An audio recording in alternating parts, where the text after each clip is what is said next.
The moment of creation is a form of magic, where an off becomes an on, a 0 becomes a 1, then another, and another, until, deep in the complexity, you discover order, speed, reliability, power. Experience the WD Black NVMe SSD.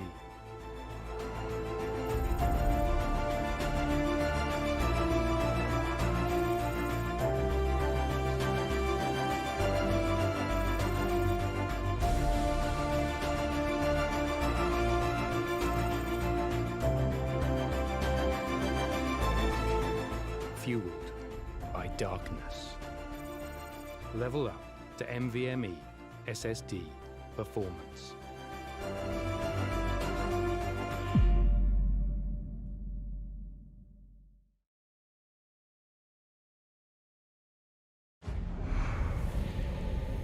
Numerous forces aimed at the Earth.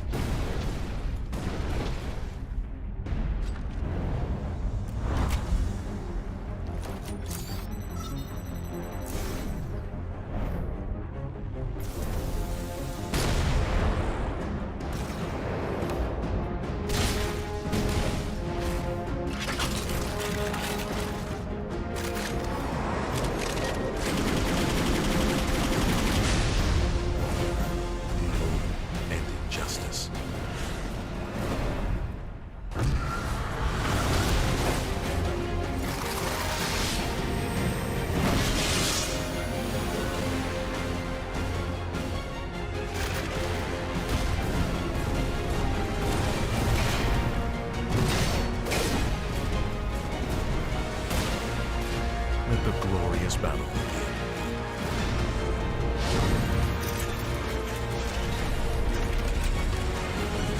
Geared up for victory. LG Ultragear Gaming Monitor.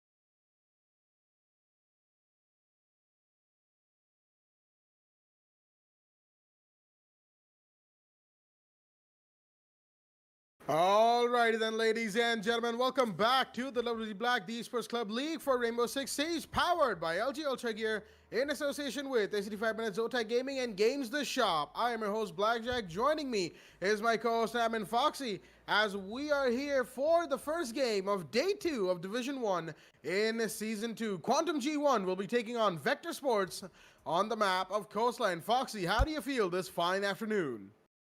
I feel amazing, Blackjack, and I'm very excited to cast this match. Quantum G1 versus Vector Sports. So, the history that goes behind this match here, that is the map for specifically Coastline. We did see Quantum G1 play against Level 0, and they won that fair and square. 7-3 was the scoreline, I presume that was, but that was back in Season 1.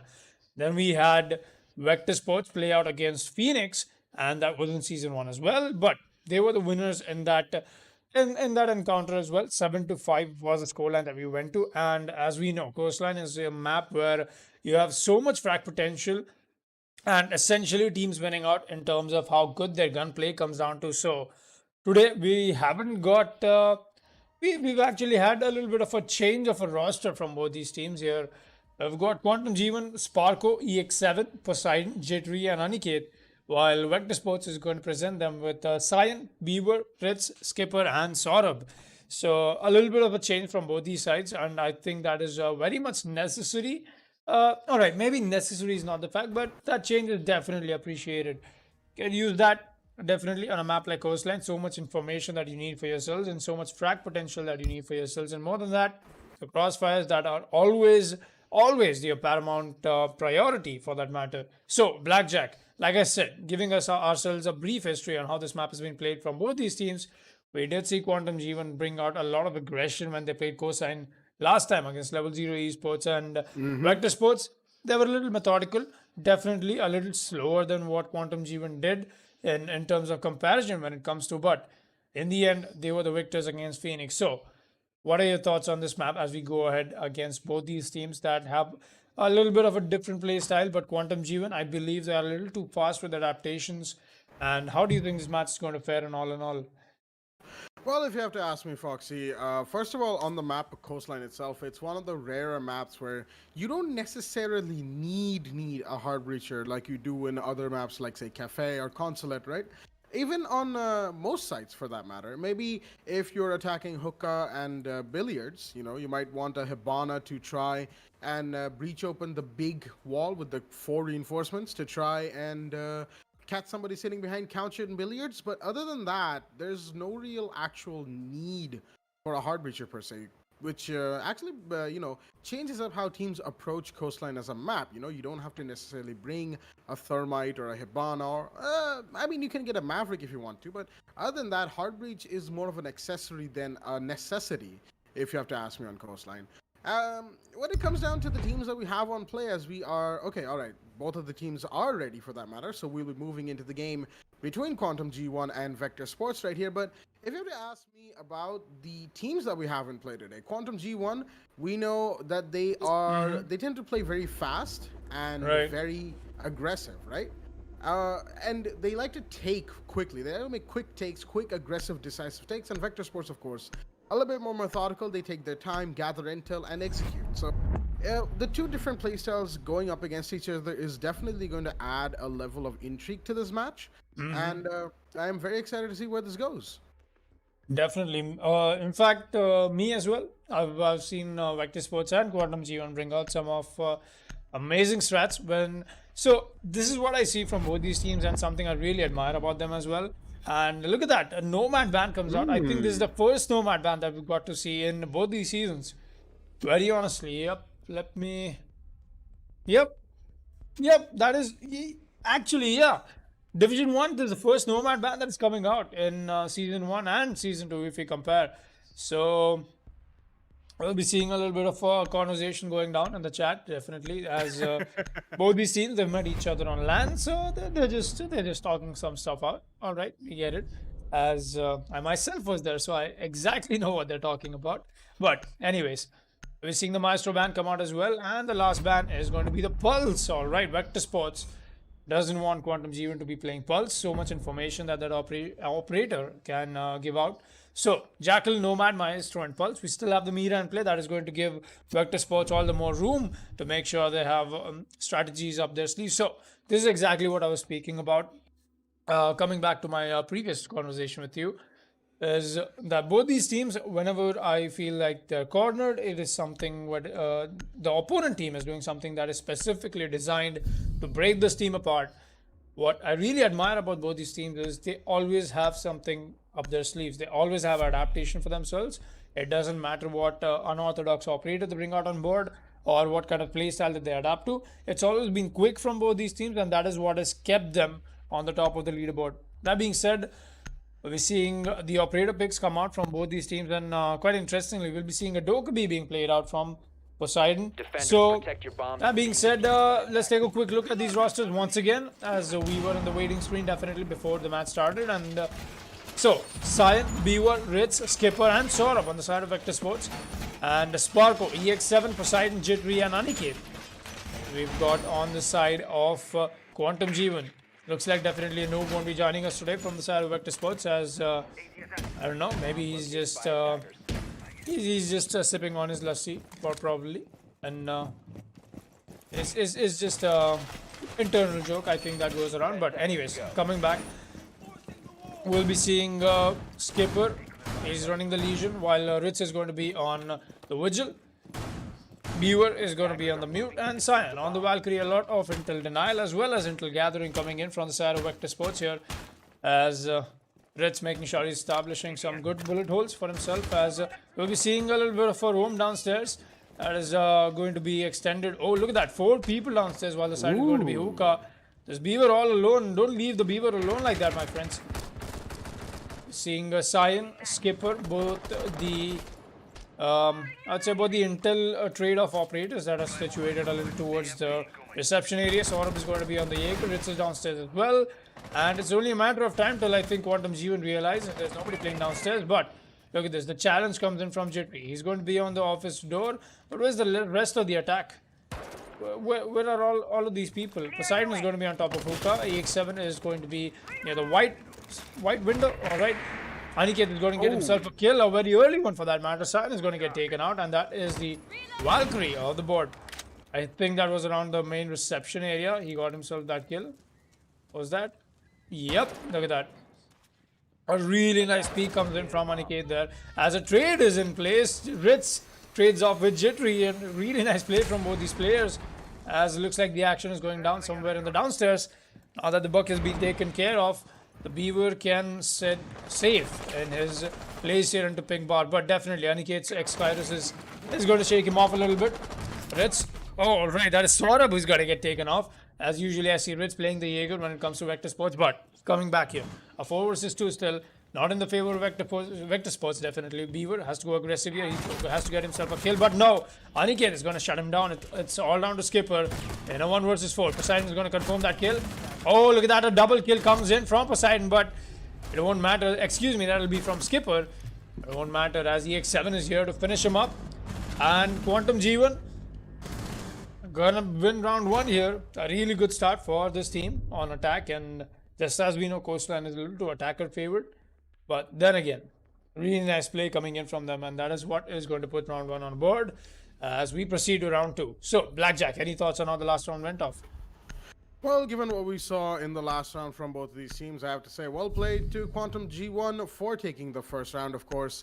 And, you know, it's still early game. It's just been the first round. I'm pretty sure Vector Sports were trying to feel how Quantum G1 are going to approach this attack, as we have Beaver apparently calling somebody a boomer in chat. Not really sure who that's aimed at, but you know, things that happen.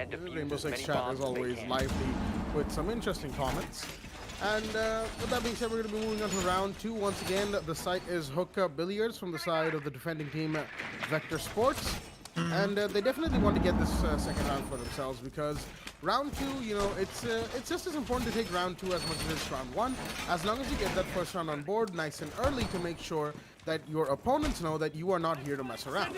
Right. And while Quantum G1 do like to make quick takes, mind you, there were a few good shots being made from Vector Sports. There was a trade, I remember, as well with whoever was playing Buck. I believe that was Jittery in the last round. Yep. And that was a good take as well from Vector Sports' area. You know, even if you lose in Rainbow Six, the way it works is even if you lose, you can learn a lot from it, and that is where, you know, it matters the most.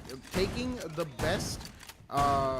Like the best possible outcome from a loss in any round, any match, whatever, is to learn what you did wrong and work on those going forward. I was going to be seeing the Vector Sports, that is VS, you know, put down the last touches on those defense that they have right here. It'll be interesting to see whether or not they leave Beaver all alone inside this time around like they did the last round. But given everything, I'm pretty sure they won't. Actually, they haven't. San is already in billiard, sitting behind the couch, the default spot where you normally see a smoke play, but we don't have a smoke in play this round from the side of VS. In the meanwhile, Legion inside of security, he's been spotted by a drone. That's Jittery's drone right here, and the Mozzie will be seen as well, who's pushing a blue bar. So a 2-man stack defense holding down offices, as one of the drones will be taken out by the Mozzie. And more intel gathering coming out from the bot right here, who's just waiting for somebody to enter office, or himself for that matter. A Guman gets thrown out, but he will see that, he will take it out. And he knows what the Legion throwing those from. He sees the head, but he won't be able to connect just yet. Skipper gets away with that. Taking a little bit of damage, not a whole lot, you know, close to half HP, but he can still, you know, get some good kills for himself. In the meanwhile, Jittery, he's playing around the blue bar ruins area. Oh, EX7 gets a kill, all right. Sane goes down. And that is the Valkyrie of the board. Not really sure where that happened. I think that was from the main double window big window that is, of billiards. Shots fired once again, but will not connect. The Buck is trying his hardest to try and find a couple of kills right here, but Ritz with the Mossy, he's just sitting comfortably inside of office, and EX7 will find another one. That is skipper of the board. The Ash is lighting up here, and unfortunately, Vector Sports will not be liking that. Shots fired by the Mossy. He's going to find Jittery. That's the block of the board, but there's still Ash here to contest him, and he will peek. He will be taken out as the Ash is on a triple kill right here. EX7 going all out right now, and Poseidon's going to get one more. That's Beaver of the board, and it's all down to Saurabh, who will be taken out inside of side as well. And Sparkle with the last kill will give Quantum G1 round 2. The quick takes are real indeed. That attack was very swift. I've got to have say that. We saw the Buck pushing in with so much information for himself. He did not even have to make the push happen. They basically baited Vector Sports into making plays, and they just caught them off guard. We saw EX7 making sure they were expecting that run out happening from the main window of Hookah. They knew that if the Buck is establishing his presence outside Blue Bar or even around offices, that peak will definitely come in. But what I was not expecting Cyan to do was to just straight up jump from the main window and try and get somebody outside the Blue Bar. But EX7 was there, right place at the right time. EX7 made sure he got himself 3 kills that round, 3 very important kills for that matter, and winning every single gunfight that he took is some good gunplay on that man. As we were having a conversation earlier, as I happened to meet him on one of the LANs, in fact, and that was in fact the Esports Club LAN in the starting of this year here. That was around January, and we were having a little bit of a backstage chat on how EX7 was telling me that Foxy, I've become a boomer now. It's just I'm just not able to land my shots. What's happened to me and stuff like that. So, is that what that's aimed at? Oh, Like the boomer comments in chat. Like oh yeah, in the game chat. indeed. Ah, So okay. Yep. So EX7, that is definitely because he hasn't had. He's been a little inconsistent if you look at the stats recently. But then again, this man's inconsistency has been better than many people's consistency for that matter. But we've seen this man be very destructible. More than that, very dominating player for that matter. And he's just not been on the top of his game. But it looks like today he's in form. He's back with. He's back with his plays, and just as I like to call it, there's very less plays in this community that impress me with stuff that I usually don't see happen. And EX7 happens to be one of them. And Jordan happens to be another player as well, as I try and mention all of this. But Saurabh is going to catch him off guard just as I speak about it. EX7 is going to go down. And this is exactly what I was talking about. Buck is going to get the refrag. A really nice angle being employed by Jittery. So that refrag is in play as well. Not a lot of damage done from either of these teams here, but definitely shutting down EX7 is going to be a top priority for Vector Sports, and that is exactly what they'll convert on. We're seeing Sparko. He's running the Thatcher. He's got the AR for himself. He's going to be watching this hallway from a little... Oh, all right, Sparko gets himself a really crispy wallbang. Sire is going to go down. Got 3 more men left alive on the side of Vector Sports as they once again find themselves in a man deficit. Skipper is going to be on his flank here. Jittery is going to get Beaver meanwhile, and the Dokubi calls are in place. Both of these defenders are going to be offside. Meanwhile, the plant is going down on side, and this is exactly what I was scared of. Quantum G1 once again with a very quick plant. Already that is... We'll be seeing Mozzie taken out as well. It's all down to Skipper. That is going to be the Legion, but he's on a really bad spot. Quantum G1 are obliterating Vector Sports here on coastline. 3-0 is going to be the scoreline as we proceed to round 4. And it's not a great day if you're a Vector Sports fan. Absolutely not. And mind you, yesterday we saw Quantum G1 take on Level 0 Esports on Cafe, and that was a game that went 7-2 in favor of G1. It was almost a complete sweep for that matter, or as some would say, an almost walkover. But, you know, it was a fantastic performance from G1, and they're repeating that here today. 3-0 already in the early game. Are you kidding me? It is an amazing early game presence being shown off by Quantum G1 as we see Beaver go for the 6-pick, and the defensive side once again is going to be kitchen and service entrance from the side of Vector Sports. They definitely need to pick themselves up. And, Goyo is going to be the 6-picked operator out of the alibi that we saw Beaver take the ticket for. Echo's in play, of course, because Echo hasn't been banned. It's Maestro and Pulse who are the defender bans for this map. And again, while those are very interesting defender bans, the Echo being in play also is a massive trade-off because Echo is basically, if you really think about it, a more versatile Maestro at this point, right? Both of them can do very good plant denials and area denials depending on where their cameras are. Go on. Okay, never mind. And all right, so more than I was about to speak something, Blackjack, and just as I clicked my button to speak, I accidentally clicked something else, and that completely shifted my microphone settings. So yeah, that is why I just could not go on. Anyways, when you said the Echo is more of a discard Maestro, I think sometimes I think of it the other way around. yeah. Right, I think it works both ways, but yeah, then again. It did hit me instantly that, wait, okay, Echo's been in the game longer, so doesn't that make Maestro a discount Echo? And in the meanwhile, Saiyan, we saw him go for a run out on the VIP balcony right there, not going to find anybody for the time being. He's still running around billiards, mind you, so he could be spotted out by any of the roam clear operators on the attack of Quantum G1. Looks like the roamers of Vector Sports at the very least trying to match Quantum G1 play for play, trying to catch them off in weird angles or take fights head on as fast as possible. But it hasn't worked out just yet. As we see Beaver, he's on an Echo drone that Skipper's on as well because they've been, of course, moving around, making sure that it's got all the intel it needs. In the meanwhile, EX7 once again at the balcony outside Red Hallway right here, VIP balcony as some call it, or DJ Blue if follow Compass callouts. He's going to be shooting away at the hallway, 90 hallway that is, through outside of theater. And there's a Buck playing inside of Penthouse. He's going to be moving into theater, trying to find a roamer for himself, but Sorob is completely on the other side of the map, and Ritz is below Blue Bar. So, you know, as the drone has spotted out the Jaeger, he's going to move back towards Aquarium and going to join Saiyan on the Vigil, who is, of course, here to make some plays happen. Shots are fired, but not going to connect onto anything just yet. Both teams are just trying to find each other in the map right now, and it's just a situation where Quantum G1 are being a little slower than usual. By this time, we would see either one or two bodies being dropped, and the vertical angles are finally going to be established from that breaches right there from the Hibana that is going to get. And oh, the Thatcher's going to win that fight as Sparko takes out Sorab. That's the Jaeger off the board, and that's going to get proceedings on road for the side of Quantum G1. The Dokubi calls have also gone out as Saiyan will be hurt out for the time being, but he's gone prone. Does Sparko know he has? He does! And he's gonna win that fight against Saiyan as Skipper's taking down Jittery. In the meanwhile, it's a 4v3 right now, but Skipper and Beaver are very low on HP. Hibana still playing vertical, and this could be right where Quantum G1 takes round 4. There's one attacker inside of the main reception as well, as it looks like it's a double flank coming out from Ritz and Beaver. The Goyo and the Mozzie have moved up towards second floor as one of the APs have come up from the Thatcher. And oh, he's going to win that fight. EX7 with a quick double on the 90 turnaround. He's going to find the flanks, and Skipper's going to go down as well to Sparko as Quantum G1 are going to take round 4 with a blaze through the defensive side. And Vector Sports, they are not being able to answer the questions that they are being raised at from Quantum G1's side. 4-0 going into round 5. Oh, definitely. Vector Sports not informed today. 4-0.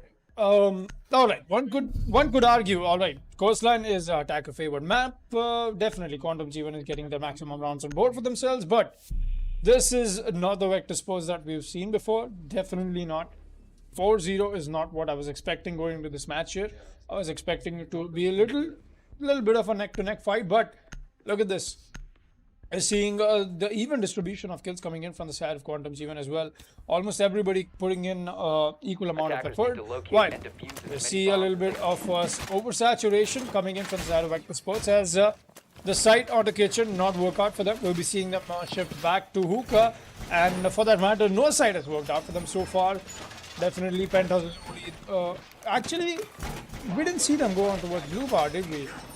No, I don't think so. All right, so Hookah and Kitchen has been the constant rotation for Vector Sports, and no conversion so far. 4 rounds already and 4 losses. Just not looking good for Vector Sports today. We'll be seeing Skipper. Once again, he's going to be bringing out the Echo. As I was just about to speak about it, that the Jaeger's ADS will get taken out if the Legion uses Impact to make that rotation. But that information is being traded off amongst themselves as they managed to get that ADS safe. But anyways, not talking about the ADSs anymore. EX7 once again being on that 90 hallway, such a perfect place to play on. Got himself a double kill and making sure he is the perfect person to watch the flanks. And so coming back to what we usually see operator roles and the way they've been played so far. Since the Nomad is being banned, we are seeing Quantum G1 employ their Ash, who's an amazing fragger. They don't want him entry frag him. What they want him to do is to make himself a live drone and make sure that he gets the flank right in place. Meanwhile, Jittery's already made his way inside Sunrise, and Weaver is waiting for him right around the corner. He's gonna land his shots. Jittery getting a little too bamboozled there with the audio cues coming in. He's gonna peek at the wrong time and the wrong place. And Weaver is going to be the victor of that fight. Meanwhile, Silent is trying to land some shots here while Aniket is going to get himself a kill on the Saurabh as... Oh, alright. For a second there, I thought Skipper is Aniket and he's already made his way inside side. But Aniket is going to be a little too close to side as well. He's got himself a kill and he's playing this to perfection. Excuse me, as Ritz is going to get Aniket as well. EX7 onto the refrag. Onto Weaver. It's a 2 versus 3 now. Sparko. EX7 and Poseidon is all that is left. As this match is getting a little too tongue twisty for me. And look at the skill from Sparko. A really good gunplay on this man today. Ritz is going to try and land his shots here, but not going to convert on anything. He knows Sparko is creeping up on him. And the Dokubi call is definitely going to sound him off. But look at that. Freak from Ritz is going to finally get that Goyo shield off. EX7 and Poseidon versus this Legion. Ritz has got to make this clutch happen. So far, it's been a no-show for Vector Sports. But this could be that one round where Ritz stands up and gets himself 2 frags to secure this win. It's going to go for the wrong rotate here. Ritz almost about to 70 HP while the plant is still in the hands of Poseidon. I think they know the flank is coming in from the Legion. And yes, it does. And EX7 is going to get him. Quantum G1 was the perfect play here. Definitely not a match for Vector Sports today, man. 5-0. Not the Vector Sports I know. Absolutely. I have to concur with you on that one, Foxy, because 5-0 going into round 6. Yeah, Vector Sports do not look... they definitely are a little worse for wear right now. As Quantum G1, just like yesterday, sit 1 round away from match point, 2 rounds away from victory, with 0 response from their opponents. Last time it was level 0 on Cafe. This time it's Vector Sports on Coastline, as we'll be moving on to the second floor hookah defense once again from the side of Vector Sports. It's definitely a little odd that Vector Sports isn't trying to change things up by going bar, or dare I say penthouse, as we see the 6-pick coming in from Saiyan. He's going to move out into the Mozzie right here. And just... like, even I'm almost tempted to say that Vector Sports isn't doing everything that they can, but they are doing everything that they can, because they've brought out all the operators they can. They've even popped a lot of utility. We saw Goyo shields be popped left, right, and center. Legion mines go off. All of that, and even the early kill. Jittery was taken out early by Beaver, who was playing Goyo in that round, as far as I remember. And even then, it wasn't enough for to slow this absolute monstrosity that is Quantum G1 down in the slightest. And even if it was a 2 versus 1 situation at the end, when Sparko went down to Ritz, the flank watch was still held perfectly, and while the plant was going off. 5 seconds so left before insertion. It's just the fact that Quantum G1 have managed to outplay Vector Sports at pretty much every single avenue that they can. And just, again, no response from Vector Sports in this match at all. We're going to see Saiyan. He's standing on the desk in the reception area right here. He does see the shots be taken from the main door at the default camera in his vicinity. And that is, of course, the Dokubi Poseidon once again. And we've seen a lot of Dokubi in this game from the side of Quantum G1. They've definitely worked Dokubi into their attacking strategy right here. As Ritz has taken a little bit of damage. Not really sure where that happened, but that has happened. The drone gets taken out by the Mozzie. As Saiyan with Saurabh are going to be on the roam on the eastern side of the map right here. There's, of course, attackers on the roof. You know, there's going to be Aniket, who's playing the Hibana. He's going to be taking down the couch area main wall of Billiards once again. That one spot that I mentioned turns out to be something that Quantum G1 likes to take out to flush out anyone sitting behind the couch nice and early. But we've got Saiyan this time. He's playing the hallway. He might just be able to deny a few of those Excyrus pellets. In the meanwhile, the balcony rappel outside of Aquarium is going to be something that Ritz is trying to contest with. And Saiyan is just patiently sitting here holding an angle onto the roof, not really bothering with the Excalibur spells that Hibana's throwing in. Flashbangs are being thrown in towards Aquarium as grenades are coming in as well, but they're not going to connect the 8, but Ritz takes a little bit more damage. That's going to take off a massive chunk of HP for that matter. Very low as the drones are spotting him out, and the push could come in any second now from Quantum G1 from the Aquarium area. He's going to take out that drone and fall back to the first floor, which was, of course, the smart move to do. Ritz, being so low on HP, needs to make sure that whenever he goes for contest, he has the maximum. Oh, the drone was spotted out, but no! Ritz is going to win that, and he'll be taken out, refragged onto by the Ash. EX7 will get that kill, as the Buck was the one to go down right there. Jittery, not the best set of rounds from him coming out in these last 2-3 rounds. Oh.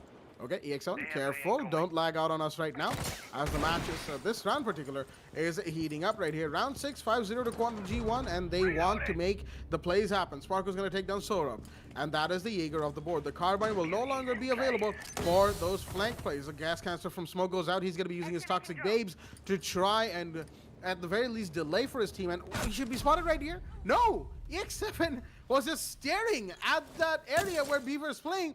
The drone plays from the Smoke is going to get EX7, and Saiyans going to get Sparko. Already then, Quantum G1 for the first time in this match are in a bit of a disadvantage, but as the Smokes go out in and around. Oh, what a shot from Aniket. He's going to get Beaver. The prone Smoke inside of Hookah is down, and the flank watch is coming in once again, but Aniket has the diffuser, and he has to go for the plant any second now. There's an Echo Drone still in play, mind you, and oh, Saiyans going to get that shot. He's going to get the double as well to end the round. 3 kills for him in this round, as he's going to win the round out for Vector Sports by taking out the last 2 attackers.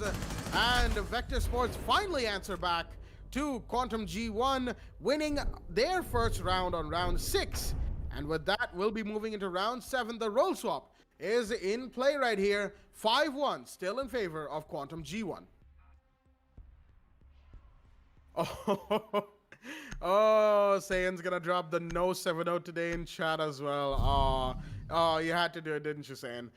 Then again, you know, denying that clean sweep for Quantum G1 is another thing that Vector Sports will be somewhat okay with. But again, losing a match is never a fun experience, mind you. And losing with the amount of round difference that we're seeing right here is also not something that Vector Sports will be happy with. Then again, 2 rounds are still on the board, at the very least 2 rounds, I say, because if Quantum G1 wins back-to-back, then they will of course have finished this game with a lot of speed for that matter. We did see a couple of 6 picks come in. I think I saw the mute be picked by Poseidon and the Blackbeard from Saiyan. So Blackbeard is in play in Coastline.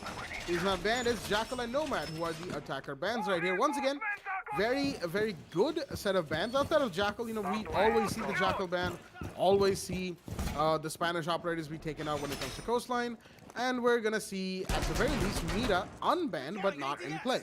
Quantum G1 have gone for the first floor kitchen site, and it is certainly going to be very interesting to see where this goes from here.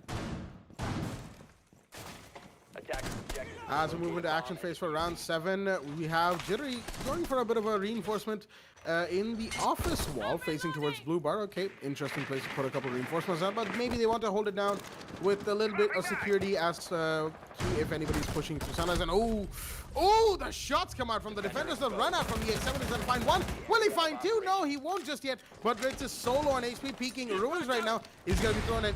Impacts are going to be thrown in that general direction. All right, EX7 is not sparing anything when it comes to this play right here that he's trying to make. Ritz, in the meanwhile, solo on HP. Of course, he's the Zofia, and he can still make some plays happen. Jittery, he's got a Blue Bar hold for himself right now, breaking the window as Saiyan's gonna find Sparko. That's a big kill right there. The Goyo is off the board thanks to the Blackbeard. Oh, the kitchen vault-in's already happening, but Poseidon is gonna find Ritz. Unfortunate, Ritz tried to make some quick plays happen for his team, but with that, Vector Sports will be a 4 versus 3. Make that a 4 versus 2 as the Sorab goes down to EX7's prone peek through bathroom, and Quantum G1 looks set to take this round as well. The Blackbeard speaking kitchen window, as that is pretty much one of the best places you can find a Blackbeard to be in Beaver. He's got the Thatcher, the AR-33, and as EX7 is looking to go for a potential run out, looking for some claymores, he does find it. He will take it out, and he's going to go for a big run out right here. Will he find anybody?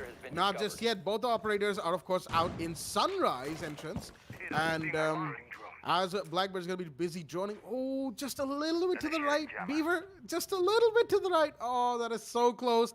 Both of them are watching the same angle, but they don't know where the enemy is. Oh, this is tense. As Sayan's going to be pushing in, and Jittery's still holding. He's going to find Beaver, and it's a 4v1 for the Blackbeard to play in right now. Can he make this clutch happen? Maybe, but maybe not. There we go. And he's going to get the kill. And as Saiyan goes down, Quantum G1 will go into match point. 6-1 in their favor on Coastline.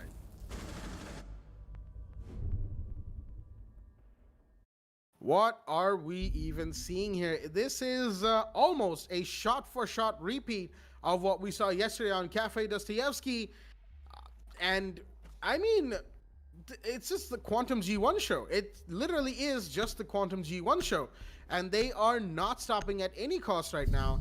And it is 6-1 on round 8. Match point already, as we're going to be seeing maybe the Ying brought out from Skipper. Of course, the 6-pick phase is still left to in hand, excuse me. And Poseidon's going to be taking a 6-pick ticket for himself. He's going to go on to the Wamai out of the Bandit. Alrighty then. Looks like Quantum G1 wants the double denial. And we might just see the Ying be confirmed onto. Yes, we will. So the Ying is in play, and having the Warden on hand is it's quite the good decision, I would say, especially because it's Hookah. You know, you want more denial, as much denial as you can on the defense right here. Second floor Hookah is going to be picked as the main site of choice from Quantum G1, and a little fun fact about this match that we've had so far: we have only ever seen second floor Hookah billiards and first floor kitchen and service entrance as defensive sites. We have not seen Blue Bar or Sunrise Bar, and we have not seen Penthouse Theater come up from the side of either of these teams. And it's definitely an interesting match on Coastline, to say the least. You know, this gives quite a lot of insight into how Quantum G1 is playing as a team and how they are just shutting down their opponents, you know, bit by bit, picking off defenders or attackers, wherever role they're playing in at the time being. And it's just been the Quantum G1 show. I mean, I've stressed it quite a bit, and I can't stress it enough, as Vector Sports are going to have to try and make some plays happen to keep themselves alive. Oh, 8-7, lagging out again. But, okay, I do see flashbangs being thrown into Hook already. We might just see a rush come in from the side of DS. They might be looking to make that happen.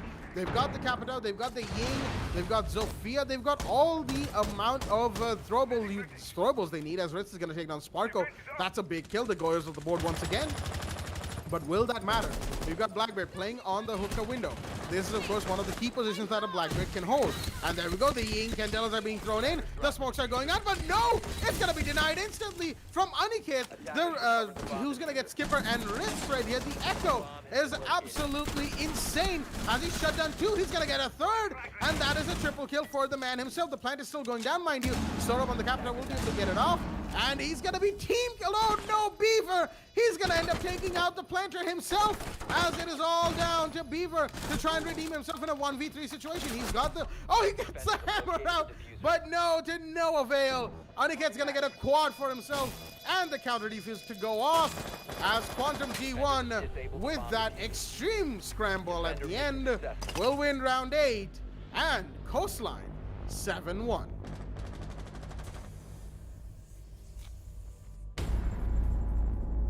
Well, that's a wrap, folks. Quantum G1 getting themselves a 7-2 yesterday and a 7-1 today.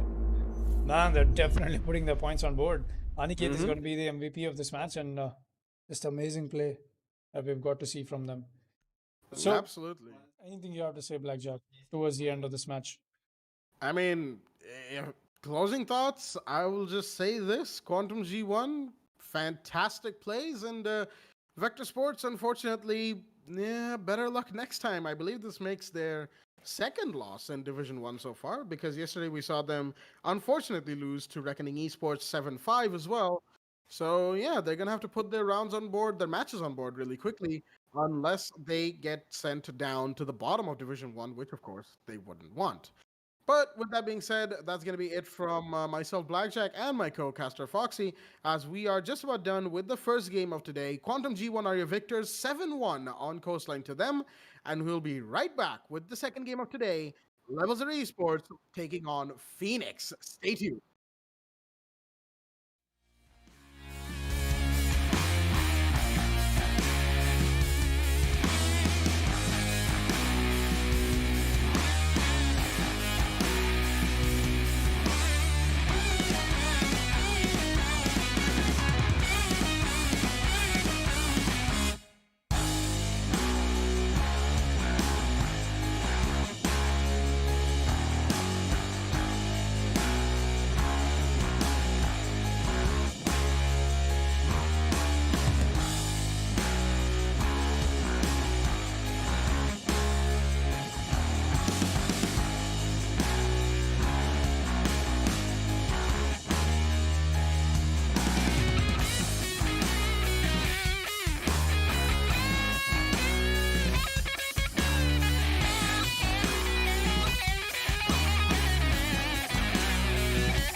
righty then, ladies and gentlemen, welcome back to the WD Black, the Esports Club League for Rainbow Six Siege, powered by LG Ultragear in association with ACD Fibernet, Zotac Gaming, and Games the Shop. I am your host, Blackjack. Joining me as my co-host, Tech, and our admin, Foxy, as we are going to be beginning the game between Level 0 Esports and Phoenix on the map of Clubhouse very, very soon. But before that, we've got some time. Level 0 Esports are, of course, filtering into the lobby one by one. As Tech, how do you feel this fine afternoon?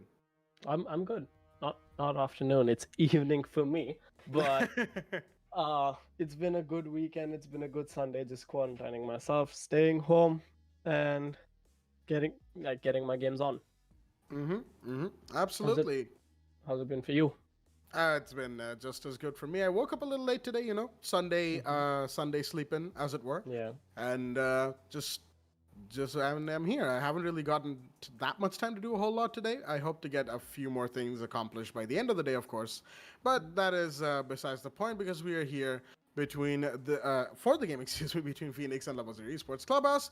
Of course, once again, we'll be seeing the map of Clubhouse. We've seen a lot of it in Season 2 so far, both in Divisions 2 and 1.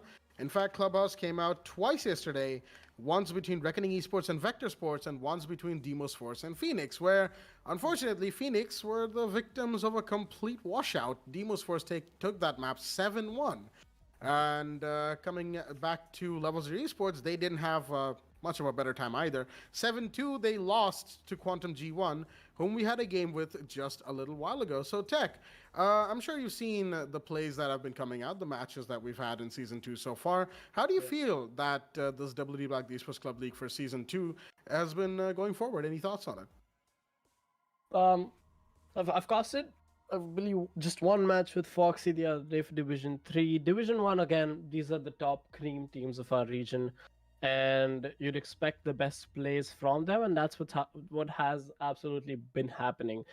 Like you said, both of these teams have had a rough last game, so they're not gonna want to have another one of those, right? Absolutely. I'm gonna expect both these teams, at least for this match, to come out with a good performance. They're gonna want to get this win against each other. We're just gonna have to see which one of them is gonna triumph. Absolutely. And as you said, both of these teams definitely don't want a repeat performance of what happened yesterday. It's a bit of a disastrous start to the season, if you ask me. But there's still plenty of time. There's a lot of matches coming up in weeks 2 and 3 before we get to decide who gets relegated back to Division 2, who stays on the top of Division 1, and who will eventually get pulled from Divisions 2 to 1 and 3 to 2 respectively. Lots of changes happening between every season as the teams fight to rack up as many points as they possibly can. And Clubhouse is a map, it's definitely interesting. It's one of the more favored maps in competitive Rainbow Six. I was having this conversation with Baba Gusta yesterday, where we were basically talking about how Clubhouse, especially after the little map buff that it got, buff as Ubisoft calls it, has definitely seen a rise in play rate. People have been playing a lot of Clubhouse. They've been picking up new strats as the meta changes, and it's just been a good time for people who love Clubhouse. And I myself, it's one of my favorite maps in the game, don't get me wrong, but as we saw back in Season 1, we had 6 back-to-back games where Clubhouse was the map featured, and hopefully we won't have something similar like that repetitive in Season 2. Hopefully all of our teams are going to be thinking, okay, maybe we don't want to repeat the same map over and over.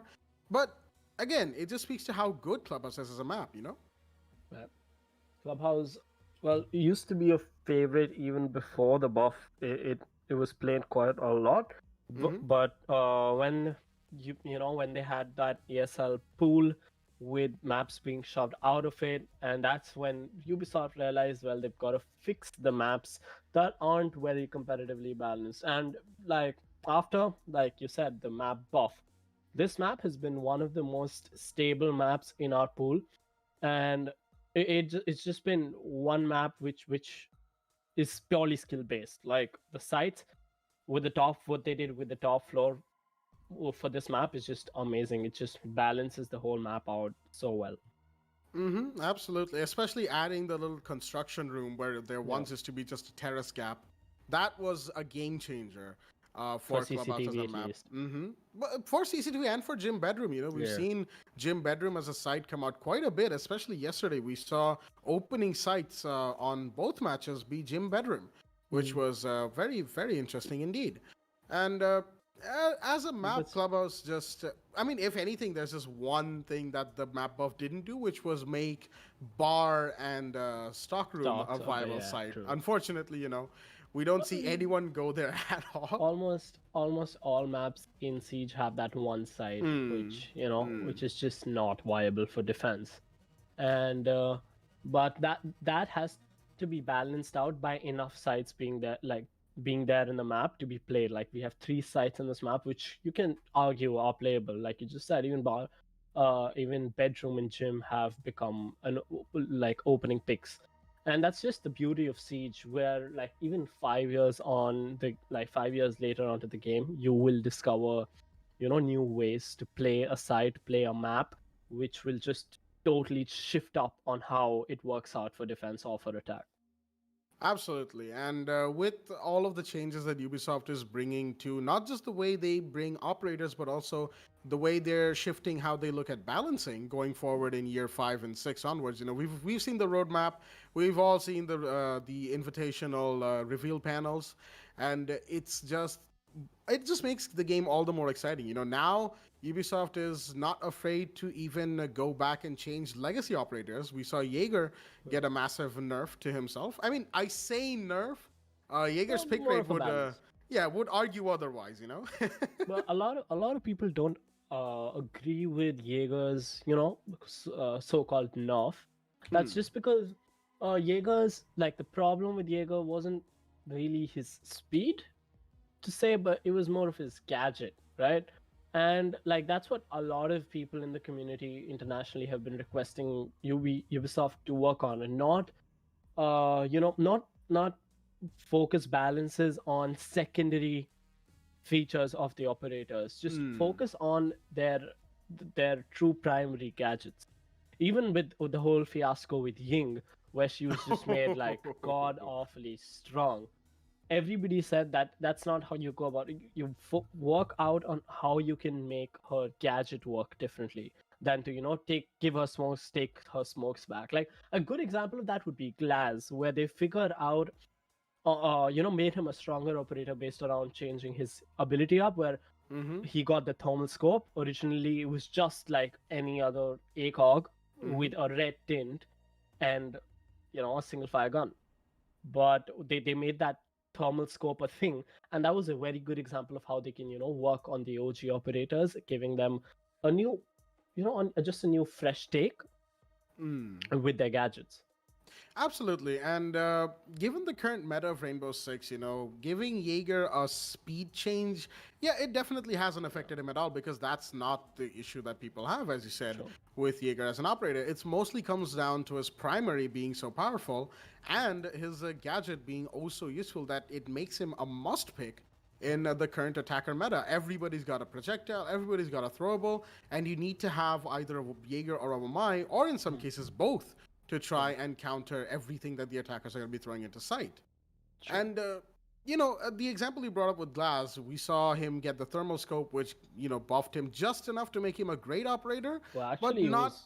it was too good, and then they had to It go then ahead and turned out- rework it again with the he has to stay still for the thermal to activate, right? Yes, the whole activation sequence with him sitting still. And then they had to change it again because seeing operators while having to sit still made Glaz almost partially useless. Because as soon as you throw the smoke, you're going to be sitting still, and there's probably They'll either just going to be run somebody's just going to run through, or there's probably going to be a warden sitting on the other end ready to just shoot your face off, And then they changed it so that Glass can still get the highlight on operators while moving, but when it's smoked off, he still has to sit still. Now, Glass is an example of also how balancing can be a really tricky game for Ubisoft to pull off, because he's an operator of extremes. They gave him a fire rate buff a few seasons ago, and he shot up to overpowered. Then they changed the gadget; he became useless again. Then they changed it. Now he's sitting in a sort of okay area, but I'm just waiting for where whatever season 2 or 3 brings for year 5, and suddenly Glass is back up there again. Very true. Even can't wait for the Shankar buff. Oh, the rework. Don't even get me started on that. Oh my. That was an insane demo back in the Invitationals. I remember I was watching it on Twitch back home, and everybody in the chat just went overpowered. Twitch chat was crazy. And, It's going to be a good ride, yeah? Just watching defenders running around with like the big ass LMG. Yeah, that is gonna be insane as it is, and it just comes down to the fact that Ubisoft currently, from the looks of things anyway, I'm not sure if that's what they're actually doing in the back end, but they seem to be focusing more on bringing the fun factor to new and reworked operators at the same time, while trying to keep the balance, instead of trying to forcibly change the meta with balance changes and whatnot. They're trying to let it flow a little more naturally. And, we saw the change to Goyo as well. He lost one of his Vulcan shields. Yeah. And that has certainly reduced his presence somewhat in competitive Siege, but still having a powerful gun like the TCSG and the Vector, and 2 Vulcan shields is just enough to keep him afloat as an operator, keep him viable. And again, it's a sort of a transitioning period for the meta right now. Some people are calling it the utility burning simulator, if you will. We saw the other day when there was an attacking team trying to push down dirt of this very same map, Clubhouse, and there was a smoke with a shield, and he had 2 ADSs and a couple of magnets from Wamai, which just shut down the push from a Zofia and a Maverick at the same time, which was insane. Yeah. So, just those little things that happen in the back end. The game is ever changing, as it were, and that is, of course, as TEC said, the beauty of Rainbow Six Siege, because it's a game that is constantly evolving, making players, think before they act, as it were, gathering intel, making sure you have your positionings correct. Lots of factors go into when you're playing Rainbow Six, especially at the competitive level. And now with the esports scene of Rainbow Six, also taking a bit of a change, it's certainly an exciting time to be part of this competitive league. Definitely, and like the players and the people who've been in this community since the start are just they were just tired of not having anything to go for internationally, anything big to aim for, to root for, and are now finally 5 years later, when people like when we're finally getting something to latch onto, these teams are getting excited, and like there's a new passion building up for the game for themselves. Like some of these teams have been playing since the launch of the game. Like I've known these people for longer than I've known some IRL friends. So it's just crazy to see how long this game's been, and what a journey it's been, truly. Indeed, what a journey indeed. Rainbow Six Siege, one of the biggest stories in gaming history, really, because we all remember the almost disastrous launch it had back in 2015. And just hats off to Ubisoft. Yeah, the cheetahs in the beginning was just mind-boggling. Absolutely. Before Battle Eye, pre-Battle Eye era of this game. The Dark Ages. The Dark Ages, absolutely. And just hats off to Ubisoft, bringing in the anti-cheat system on Battle Eye, making balance changes, and making sure that even if the game has, it still has bugs, it's still got a bit of a cheater problem, but it's still today in a much better position than it was way back when.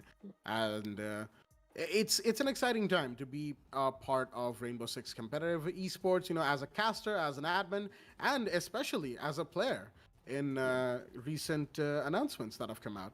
With that being said, Level 0 Esports have confirmed that they are ready in that matter, and we will be moving into the game between Phoenix and Level 0 Esports on the map of a Clubhouse right here. And it is sure to be an exciting game. We're going to be moving into the ban phase really quickly. TEC, any predictions on which bans we might see right here? Oh, absolutely not. No predictions whatsoever, man. With everything shifting around and changing, these teams could go for anything, right? It could be a target ban. It could be just something they're not comfortable against. I can't know. What about you? I mean, Zero's taking their time. They are taking their sweet time to get this first attacker banned, but it will be the first attacker of the match who will be taken off the board. Now, considering everything, okay, Maverick is going to be the first ban. Interesting ban. We see a lot of Maverick plays on Clubhouse. He can make those small breaches and the half wall trick and all of that.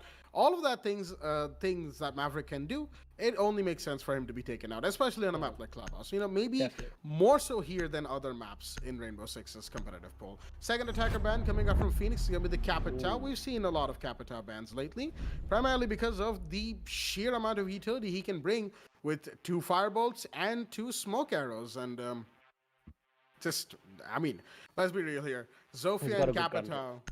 And of course, Capitao's Para 308 and his LMG M249. Both of them amazing guns. And the Valkyrie ban, all right. An Intel-based ban right here. Valkyrie with her black eyes. Again, all the operators on... Ban, to be honest. Very smart ban, to be honest, from Phoenix's side, yeah. Absolutely, because we've seen, especially on the map of Clubhouse, we've seen Maverick and Valkyrie be very, very important operators for any defending and attacking team, respectively. And with neither of them on the board, is going to change up how both of these teams approach their plays simultaneously. Level 0 Esports, with the last ban of the match, are going to be taking out the Echo. All right. Standard.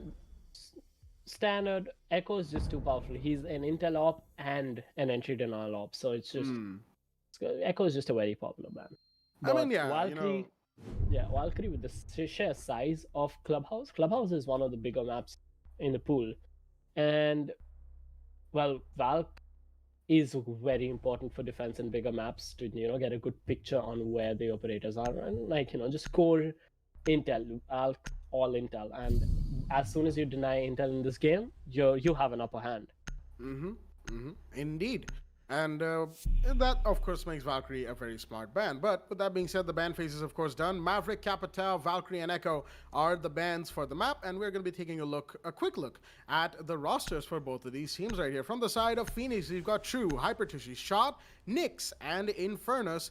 While coming in from the side of Level 0, as the game loads real quickly, we're going to have Envy, Slayer, Veneno, Sexy, and Mighty for the defensive team right here. And the first site to be used is going to be Basement, Church, and Arsenal, which is a more standard opening pick. Definitely not the gym bedroom picks we saw yesterday, but still a site that a lot of people love to go on. Something I like to say myself when we go on to Clubhouse is the fact that when it comes to the top site, in quotes, for Clubhouse, it's always a competition between Church and CCTV. Some teams love to open with CC, some teams love to open with Church, and both these sites are just amazing to play in and amazing to play against when you're an attacker. Balanced. Yeah, very true. And with the ban of Maverick, I really thought that Level 0 here would go for the top floor defense on CC, because it becomes that much easier to just hold on with the bandit, right?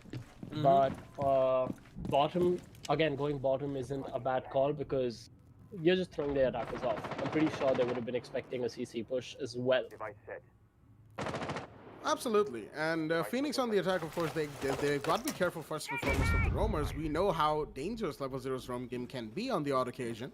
Already Slayer, who's playing the alibi this round, interestingly enough, is going to be posted up in bar, and Mighty's going to be joining him. No, he's going to go all the way to the second floor, or at least he tried to, but he's going to pull out the C4. He knows that there's somebody pushing up there, and the attacker, he's going to pull that back. The drone is still spotting him, and that is causing Mighty to have a little bit of a problem with staying up the main stairs. He's going to push back towards kitchen and sit in cold room, maybe? Just playing around this area, making sure any attacker who's trying to push him has to think twice before he manages to get the push off. Hypertushy, in the meanwhile, the Buck on the second floor got the drone in through main stairs. He knows now where Mighty's playing, in and around kitchen, but does he know that there's Slayer, the alibi, sitting inside of bar, just waiting for a peek?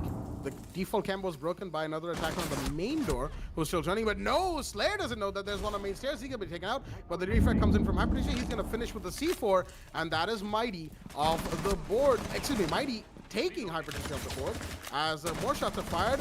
Mighty takes a few shots, but no, he connects right there. Onto shot, there's one more in bar, one more pushing the side door. Is he gonna find the one in bar? He does! That's a triple kill for the Bandit.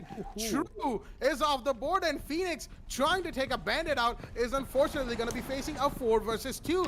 Massive disadvantage, and oh no, the Thermite could be taken out any second. No, the Bandit goes the wrong way. The Thermite tries to pre-fire, but no, he'll be taken out as well. Mighty with the run out, getting the kills for his team. He's gotten a quad so far, and Nyx is the only one remaining for the side of Phoenix. The lone Thatcher sitting inside of Lounge is what stands between Mighty and the ace for the Bandit right here. He's got to play it safe. Nyx knows that there's a very dangerous German operator running around on the map, and Mighty playing central hallway right by the main stairs. The drone's going to spawn him, but will the Thatcher get the kill? Maybe, maybe not. The Thatcher will in fact get the kill, shutting down the Bandit before he manages to get the ace. A 1v3 now that Nyx has to play in. All alone, coming down the main stairs. He doesn't even have the diffuser, which was dropped by the Thermite. All the way out in dirt. He's going to find another one, but no, there's a prone behind the shield, and that is Sexy K on the dock, who's going to finish up, clean up on the last attacker on the map, and Level 0 Esports are going to take round 1. That was too much damage, man. Too much damage to be done by a lone single operator. And well, the attack tried to push in towards, converge in towards the roam game together from all the directions. Alibi got taken out very quickly, peeking, just being oblivious to the stairs with her peek. But Bandit, oh gosh, what? That was just, the attackers just letting him peak so easily. They just kept coming in one by one. There were so many opportunities for the attack to be able to take him out. Mighty did put himself in bad positions here and there, but the attack was just in worse positions throughout the whole round, I'd say. Mighty Attackers need to got locate and defuse amazing as many shots bombs out there, as they and can. that was just him. That was his round. Oh, absolutely. His round indeed. And what a play from Bandit. Mighty just, he showed up nice and early for Level 0 Esports. And winning the first defense round on Clubhouse is definitely going to give a massive boost to the morale of Level 0. Phoenix, in the meanwhile, of course, they want to put the second round on board for themselves. And again, it is early in the game. This is just the first couple rounds.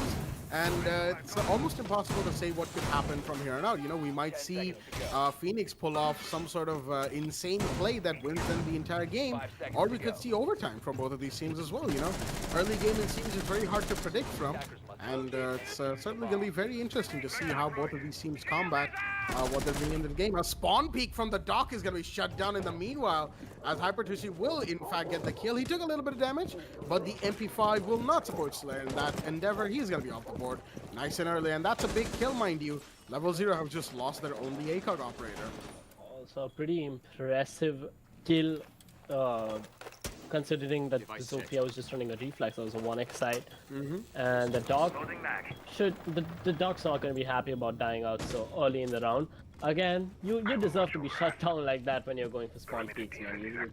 Spawn peeking is just, it's a viable play, but you just got to expect to be taken out as if you're, if the attack is expecting you. Then Veneno is going to get the second frag for the round. That's going to even the man count out, but he gets taken out by shot right there. And Mighty is just being too aggressive, right? He's just being too aggressive. That wasn't called for. He should have stayed back, but that's going to drop the man count for defense by 3 points, leaving just Invi and Sexy K alive. Both of them in and around the site. 4 attackers alive. Hypertushi, that's just a Zofia out. You still have a Attackers have Thermite located a and bomb. Thatcher to take care of business, to take care of the wall. Bandits out of commission, and the wall gets opened up. Now the smoke can do some much required entry denial. That's going to be really hard. Thinking there's just 2 of them alive, there's not a lot of cover. Sexy K has lost almost all of his health with just 25 remaining. He has been spotted out in garage. He's in a bit of a pickle, not being able to peek freely. The wall to his right is opened up. He tries to go for the push, tries to jump out. It's going to be a successful jump. Drop the bomb diffuser. Oh! As it drops to a 1v1 towards the end, we see the run out from the smoke. He puts some damage in, and the smoke goes out on the stairs. I believe that blew up on the stairs, and that's gonna work out in with 5,000 IQ play. Oh my god. Oh, dear me. Envy with the smoke on the stairs to catwalk. I'm not really sure what Thatcher was thinking. Maybe he thought it was out of range. Maybe not. We'll never know, of course. But as Level 0 take round 2, they've put in a little bit of a request for a rehost, as maybe a little bit of server lag. Maybe their own ends are having technical issues. But we're going to be right back with the rehost 2-0 in favor, excuse me, of Level 0 Esports. And we'll be right back on the other side of this rehost. Stay tuned.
Alrighty then, ladies and gentlemen, welcome back to the game between Phoenix and Level Zero Esports on the map of Clubhouse. Level Zero Esports currently lead the scoreline 2-0 in their favor and will be moving into round 3 nice and quickly, as the site is going to be gym and bedroom from the side of Level Zero Esports, of course, since they've won CCTV and Church back to back. Tech, any thoughts on the kind of game we've had so far? Too many of them to share at once, but crazy 2 rounds, man. Round 1, Mighty just going ham with his aggression and, you know, taking 4 kills off straight off the bat. Second round, they went for the aggression again, kind of bite them in the back, but they like Level Zero was put in a clutch situation, but they triumphed. 2v4, was it? I think it was. Yeah, with smoke coming in with one of those Attackers 3 need to smokes. locate and defuse as many bombs as they And can. Thatcher just walking into it. Worked out pretty well for Level Zero towards the end, but I think they should tone back in the aggression a bit, because that was too close for comfort. They almost would have lost that round if it wasn't for the clutch towards the end. Absolutely, and Phoenix will definitely keep that in mind. You know, something that we had a bit of a conversation between the rehosts right here is that our admin Fox and he himself noted that Level Zero right now, the way they're being so aggressive on this defense, they're almost trying to play in a similar vein to how Demo's Force, former Stack that is, played yesterday, winning a gunfight after gunfight against Phoenix. And while that has worked out for Level Zero in these first 2 rounds, mind you, that's not how Level Zero usually plays. They like to play a little slower. They like to play with a little bit more intel in hand and not going for random gunfights all over the place. And Phoenix are going to be aware of that, of course. Both of these teams have done their homework on each other, obviously. And they might just be able to capitalize on a couple of rounds here and there if Level Zero aren't careful. With that being said, we're going to be seeing the gym bedroom defense. The last touches we put in on Envy. I think he may have just bungled up that meter placement. And he's going to be forced to reinforce half of that wall in bedroom, leading into the secret stash of logistics to put down his meter. He pretty much shot himself with that, but while it doesn't hurt too much, just the meter gets a bit more protection from being blown away to bits. As the attack starts to come out, they're still gathering the intel, zoning and escaping the sites out. We're looking at a pretty well spread out defense from Level Zero. They've just spread themselves out. Ooh, that Jaeger almost getting spotted out by the Zofia. Comes in with a few pre-fires, but they've spread themselves out to CCTV as well. They're trying to keep control of the whole top floor. Looking at the smoke playing a bit aggressive in the logistics office as well. That could work out very well for them, for their defense, considering how they have at least 2 operators even in CCTV, so that makes it harder for the attack to single these operators out. But that Jaeger coming out with a very aggressive peek. Zofia quick to spot him out, lands the headshot, wouldn't miss it for the second time. Again, as I said, there were 2 operators in CCTV. Now it becomes easier for the attack to single out the Maverick. And if he does not rotate back to site, which is going to be pretty hard considering construction control is with the attack. Oh, okay. Okay, attack's just gonna... Well, they don't even need to single them out. They're just gonna keep peeking through the windows, and the poor positioning off Level Zero is gonna force them to fall down. That leaves Mighty alone in a clutch situation. He needs to get the ace for this round to be counted as a win for them. Goes for the aggressive push in logistics. Aims to the hatch, gets taken out by the sledge sitting right inside. Phoenix take round 3. The score's gonna be 1-2. And just as we noted that due to the over-aggressive nature of how Level Zero is playing, it's not how they play their standard games, and that definitely was what cost them that particular round. Round 3, that is, as 2-1 is the scoreline. Still in favor of Level Zero, but it's just 1 round in the early game, which might not have much of an impact going forward from here. And Level Zero definitely have to tone it back. This time around, they're going to be going back to Basement Church, as now that site is going to be unlocked for them, having been, what, 3 rounds since they 2 rounds that is, after winning that site out. And with the Maestro sitting inside a CCTV, going back to that gym round that we had, it was an interesting place for Maestro to be in, to say the least, but it just didn't work out in the way Level 0 wanted to. Once the Jaeger went Defenders, down, protect Maestro your had bombs nowhere to from being go, defused by and attackers. unfortunately the Alda was not able to win the gunfight that he found himself in. That being said, Basement Church, we did see Veneno go for the 6 pick out of Maestro into the dock, bringing in the French healer, and we saw the Nomad be brought in by Shot as well. So 2 interesting 6 picks, one more anchor based for Level 0 Esports and one to deny flanks and runouts when it comes to the side of the attack. As speaking of Doc, of course, he's out here reinforcing hatches. I believe he got the one in blue. That is, of course, the stock hatch. And kitchen hatch was, I think anyway, was already reinforced by the bandit. That's Mighty. He's going to be roaming upstairs again. Can he, of course, bring out the same performance that he did a couple rounds ago? Or will he be shut down early from the side of Phoenix? Phoenix will definitely have to be very, very mindful of where the bandit is playing. They don't want to have the same hiccup that they did back in round 1, because that would be quite ironic in round 4. As we get into this round, something I'd like to mention from the before we've already never mind, we've already started with the frags. Again, the aggressive nature coming out from level 0, that's gonna land them the first frag of the round. Thatcher going out of commission for the remainder of this round. That's not going to be, like, Thatcher isn't going to be a very influential pick, but well, Bandit can fully place his Bandit charges wherever he so pleases, but it's going to be on top floor. Jaeger's gone back to side, healed himself completely up to 100 health, and I think he's going to be back down. Ooh! Oh, the gonna be bait play! That was a good one. The bait play from Mighty right here. In his favor, that there's nobody else left on the attacking end for the top floor. Well, never mind. As I say that, they've pushed in through Garage, taking control of the east side. Who comes out with a double kill? Both the Jaegers, both German defenders, out of the count for this round. Fallen as we see a 3v3 for the rest of this round. They have top and F1F control, that is the attack does.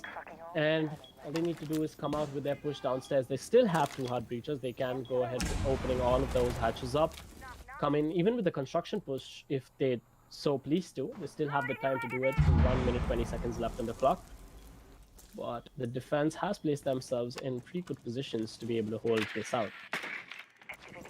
Absolutely, with a minute 10 left in the round, and the hard breach team along with the Nomad tagging along to get the kills for whenever they make the push to side happen, it's going to be a very big scramble, I think, going in towards the end of the round. And is that church wall 1 reinforcement short? I think it is, from the looks of things. Interesting selection of reinforcements from Level 3 Esports, of course. It'll give them a little bit more leeway to play around if Thermite goes for the breach onto church wall. We do see a little bit of an area. Oh, okay, he's going to go for the impact trick. Legion does not find the exotic charge. He's going to get it. No, he doesn't, even on the second one. Unfortunate for Sexy K, he threw out both of his impact nades. Not going to work out as the smoke canisters are coming out. Shot's going to take a lot of damage while trying to fight Slayer inside of church right here. The Doc is going to find one. That's it. Furnace off the board. The Thermite's gone. And Shot is taking even more damage from the Doc while trying to play around main stairs going in towards Moto. He's going to be seen. The Doc is going to get a line from Shot and True, unfortunately, as Veneno will collect very happily on the collateral. And Level 0 will once again win Basement and Church and win round 4. Absolutely. Good push from the attack, but a better hold from the defense there. The attack had taken care of all the defenders there were, and they could have come in with a push from, you know, if the attack towards the end came in from different directions, it would have worked out better. You put one player in blue, that, you know, send one player through blue, put pressure on the dock, you put one through on the hatch, put some pressure onto the Legion, and then when you had one motor, like, you know, coming down the stairs, that would have worked out very well for them. But all of them, you know, just tunneling themselves inside that motor drop and just trying to come into church from one direction just allowed for the dog to just sit in one place, make use of that ACOG, and land those sweet headshots. Absolutely, and I mean, at the end of the day, not just the headshots, but the lineup from Phoenix definitely helped him to get that collateral kill right there. We'll be moving into second floor CCTV once again, as site rotation is this is pretty much the site rotation on map like Clubhouse. CCTV, basement, church, and gym, in whatever order, of course, the defensive team pleases. And unfortunately, bar and stock room are going to be that one site, as it is on every map, that nobody likes, even in the slightest. With that being said, Level 3 Esports have a 3-1 lead in the early game, and so this game is definitely progressing quicker than I personally would have predicted it going. You know, both of these teams had a pretty rough start to the season, and as round 5 goes, Phoenix unfortunately doesn't seem to be in a better position than they were against was it again? Demos Force yesterday, that is. Demos Force, of course, is the former stack for all of our interested viewers. In the meanwhile, Veneno, already in the first floor lounge. You know somebody's pushing up the main door, and the stock drone is going to spot him for the time being. Blue window is being shot at as Slayer is playing right in this corner in bar, next in stage that is, next to the main door itself. In the meanwhile, we've got the CCTV push happening probably, as Hibana's going to be making lines of sight inside of garage into catwalk, and Veneno once again barely escaping with his head on his shoulders, trying to drop down all. It takes a huge amount of damage, and he'll be downed and taken out by Hypertissue. Alrighty then, the first frag is on the board for the side of Phoenix, and they've taken out the carbine of the Jaeger. One of the German operators is off the board, mind you. In the meanwhile, more lines of sight are being established inside of garage in towards catwalk, because that is where one of the defenders is sitting. I'm not entirely sure who it was. I think it's Sexy K with the Wamai, though I'm not entirely certain just for the time being. In fact, it is Sexy K with the Wamai, as Nomad has pushed into the main door. Slayer, he's got an angle in towards lounge, and he knows that someone's going to be pushing him, and he can't go for a rush towards where those operators are, because there's an air jab on that doorway next to him. The drone will spot him out, sitting in stage right here, and the Nomad's going to see him and get the kill. There we go. With another kill, it's a 5v3 right now, and Level 0 are a little bit here on the disadvantage. Mind you, they were in a similar position back in round 2 before we saw that amazing 2v4 clutch, and Envy's going to pop off right here as Wamai goes down, and Envy's going to be taken out as well, but the Zofa is going to get taken out from Mighty, who has taken over Garage Catwalk. And Thermite is going to be going for the CCTV main breach. In the meanwhile, it's all down to Mighty in a 1v3 situation. He's rotated back towards cash room to hold off anybody pushing through metal, but there's already people inside of CCTV, and the plant should be going off in Furnace. There we go. The Thermite is going to be going for it. The C4 comes out from the bandit. Will it connect? No, it won't, but it will get the Thermite off the defuse for the time being, and there we go. Tries to peek.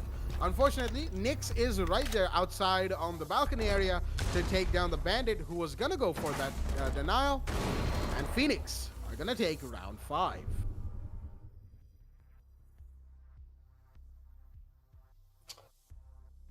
What a round. Phoenix getting in another on the leaderboard, getting another on the scoreboard, you know, matching the lead, coming closer to level 0 again. Those flashy plays, those aggressive plays, level 0 coming to their demise because of that. It was a good defense attempt from level 0, but they just got this round. Especially, they lost all of their firefights. They were well positioned. They had the bandit going for the trick. They had the downstairs control with the Jaeger and the Vigil playing around the lounge area to, you know, keep the attackers out. But again, they kept falling one by one. Phoenix stepping up their firefights and, you know, getting those frags in the board.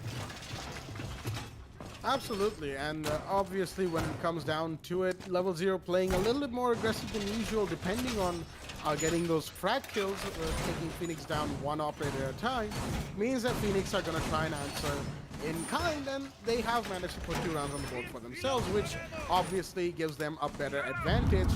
Not an advantage, but a better situation to be in. Going into round 6 right here.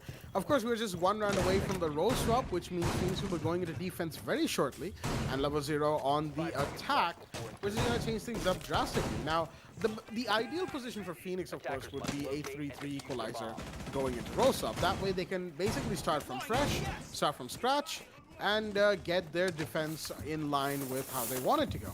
Level 0, in the meanwhile, they want to make it a 4-2, give themselves that 2-round cushion going into... Oh! Hypertushi is going to connect onto Mighty.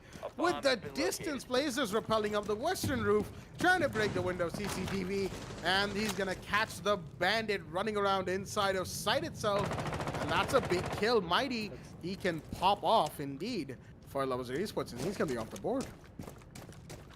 You know, that Mighty is going to be as sad about that death as Hyper is going to be happy with that lucky shot, and that's going to really count. That's going to be really influential towards the round, considering how well Mighty has been playing for level 0. That he spots the Maestro's foot, tries to land a few shots. The man count has been leveled out. Nomad moving in, takes a few shots from upstairs. She doesn't realize throughout this whole encounter that she's taking shots from upstairs. Slayer drops down, finishes her with the knife, as we see the man count advantage shift towards the defense again. Now, Slayer had put himself in a bad position dropping down the hatch there. Just his last resort was going in for the melee. It's going to be hard for him to get back in the site. He is the smoke that is needed as an anchor for that later entry denial. As we see Hyper going in, trying to look for the refrag. Forced to drone for himself. Almost spots the smoke out as well. That smoke's position has been given away. Hyper's probably going to go for the push any time now. And with 1 minute left in the clock, there's going to be 2 attackers pushing in for the site, with 3 of them holding it out. The smoke getting the frag on Hyper is going to be pretty influential as well. It's certainly gone quite quiet right here. Yep. On the map, no bullets being traded, as Phoenix just wants to drone and make sure they've got the angles, and Hyper is going to start things off by taking down Slayer. The smoke is off the board. He's going to be pushing Lounge, but there's a Legion right by stock stairs. He's watching Lounge for that matter, and if any of the attackers go for this peek, they might find themselves at the barrel of Envy's Legion. Of course, sitting in garage stores right here. Good position for him, but if anybody pushes up garage, he will be a little bit more aggressive. He's going to push up. He sees the catwalk stairs being pushed. He's going to get 1. Is he going to get 2? No, he won't. The Thatcher's going to refrag. As in the last 15 seconds of the round, it's all come down to this. The Thermite's going to peek, but no, that's the diffuser drop. As Sexy Ken and Veneno are going to be holding off his other side. They all just pre-firing away. It's going to find Nyx. Actually, Veneno's going to find Nyx instead. And level 0 are going to win round 6 off the back of a little bit of a misplay from the Thermite, going a bit too aggressive on the peak. And it's 4-2 going into roll swap. That roll swap's really going to determine who takes this game. On defense, level 0 had just been phenomenal for most of the games. Instead, except them being a little too aggressive for some parts of this map up until this point. But aggression is exactly what they need on this attack, and it just remains to be seen how Phoenix defends against it. The 6-pick comes out from the side of Phoenix. Infernus is going to switch up from the smoke into the Jaeger, as we're going to be seeing a Goyo in play on the side of CCTV. Goyo, of course, we were having this conversation before the match itself began.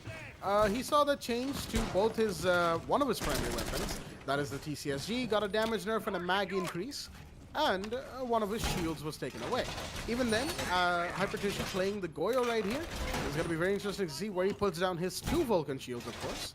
And Goyo actually is kind of an interesting case for me as an operator, because when he was introduced, a lot of people were predicting that he would basically be a second castle, you know? Very influential at high tier gameplay, but when it comes to, like, you know, the lower tiers and casual gameplay, not very useful. And some of it has held true, you know. Competitive Siege sees a whole lot of Goyo play.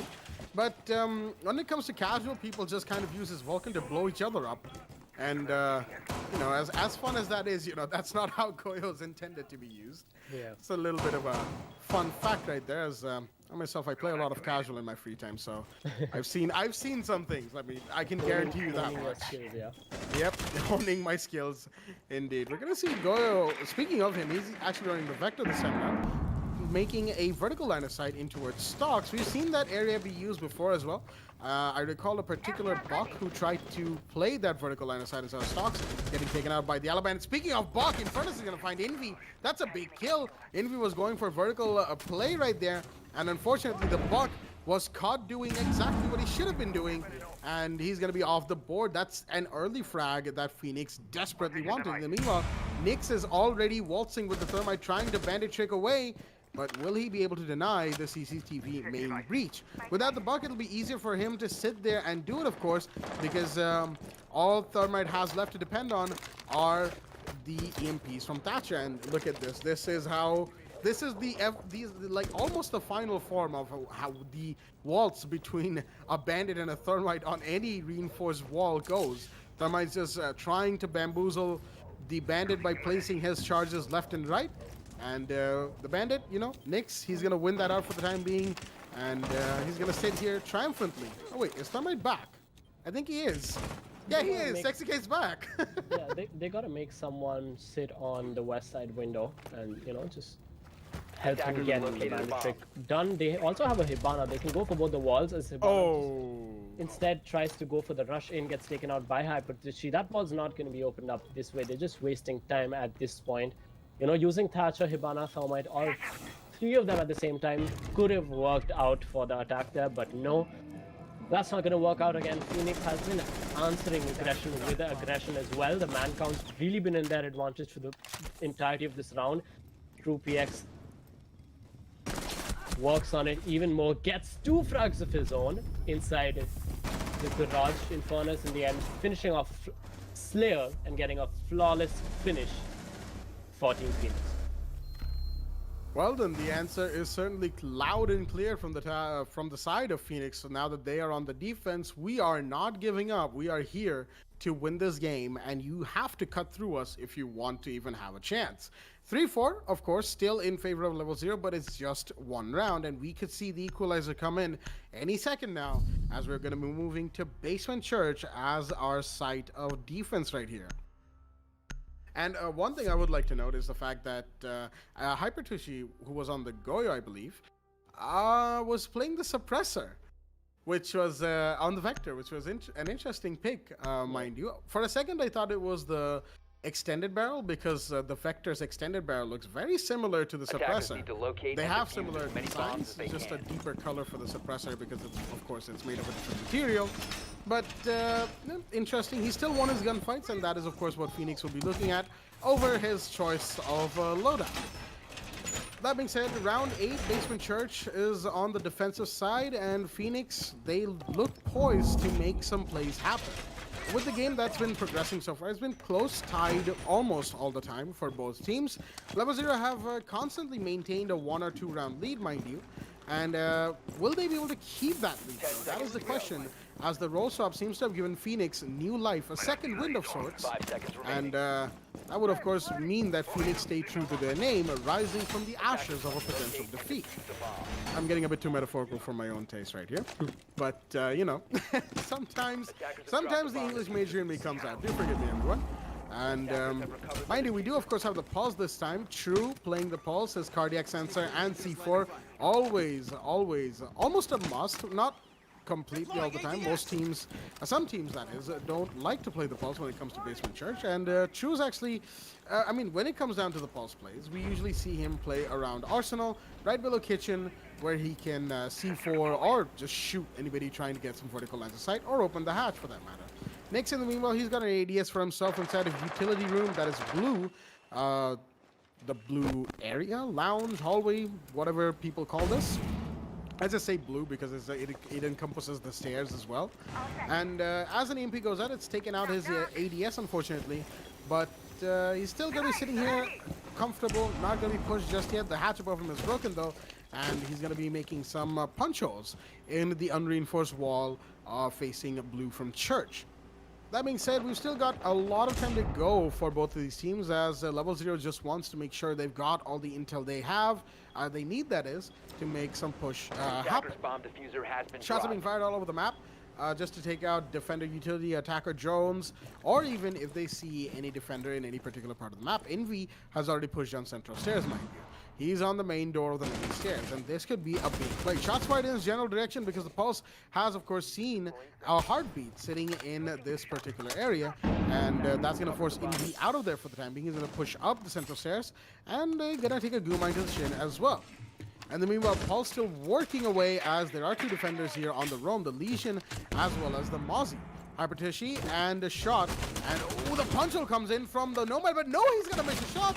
Hypertishi has taken one down, that Slayer off the board, and the Legion will not find any bullets being put onto him. The Moz is gonna go down though, and he's gonna find one finally after whiffing a few too many shots for his own liking, as Hypertishi was the one to go down. Shot is, meanwhile, he's gonna get the kill from the peak right there. Envy's gonna go down. That's unfortunate. The roam clear from level 0 not quite working out, but they will be a refragging onto the Legion. Mighty taking a shot down, making it a 3 versus 3, but we're almost at 30 seconds left on the clock, and it's gonna force level 0 to rush towards site. That might just be what causes them to have an unfortunate mishap, as we've also got a dirt push coming in from Veneno. That is the Thatcher, of course, and SexyK with the diffuser has to make a play happen any second now. Hibana joining in. He spotted the Pulse and the Kaid playing at behind the boxes, more towards Stockholm if anything, and the hatch drop has come in from SexyK, and Veneno is going to take a lot of damage. SexyK is going to go for the plant. Veneno gets a kill onto Infernus. It's a 2v3 right now, and it most likely will be a post-plant situation. Nyx is going to get one. That's Veneno off the board. It's a 2v2 right now, but it's a post-plant. All operators on full HP. SexyK takes a few shots, and Nyx is trying to contest the Thermite right here. Thermite playing behind the shelf is going to be downed and taken out by Nyx, and he's second now, and it's a 1v2 now for Nyx to play in the post-plant situation. He's on full HP, almost full HP, excuse me, and the hatch drop comes in from the Pulse, but no, what? What a mess from both the teams right here, whiffing so many shots, but True will finally find the Hibana, and Phoenix will equalize on round 8 by getting the counter defuse off and equalizing 4-4, no one's favor. What a retake there in the end from level 0. Level 0 just keeps, from Phoenix. Phoenix just keeps on matching the score put forward by level 0. Again, they're being as aggressive as level 0 was on defense, and level 0 is just not able to get work their frag magic that they were able to in the defense side of things.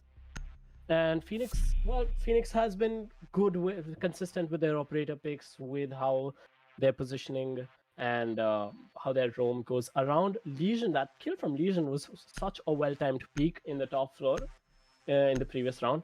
Again, phenomenal game coming out from both these teams. Absolutely, and it's just been a game worth watching and worth casting indeed. And 4-4 on round 9 is definitely a situation where it has a lot of potential to go into overtime. We're going to be seeing the defending team go on to Gym Bedroom once again, this time more compulsion than anything, because they've won TCTV and Church back-to-back, and they don't have a choice to go back on either of those sites. Mind you, just because I've said that for this game does not mean that Gym Bedroom is a bad site in my opinion. It's a very good site in my opinion, especially with the inclusion of Castle. And wait, is that a Frost from True? 10 seconds left. It is indeed, and it's the Elite Frost as well, which means the bear traps have some metal spikes on them, making them look all the more dangerous. And it's an interesting pick for sure. The Frost, I believe this is what, like the first time we're seeing a Frost in Season 2 at least. I'm not sure if I can make that call for Season 1. And True with the suppressor as well on a Frost's 9mm C1 is gonna be an interesting pick for sure.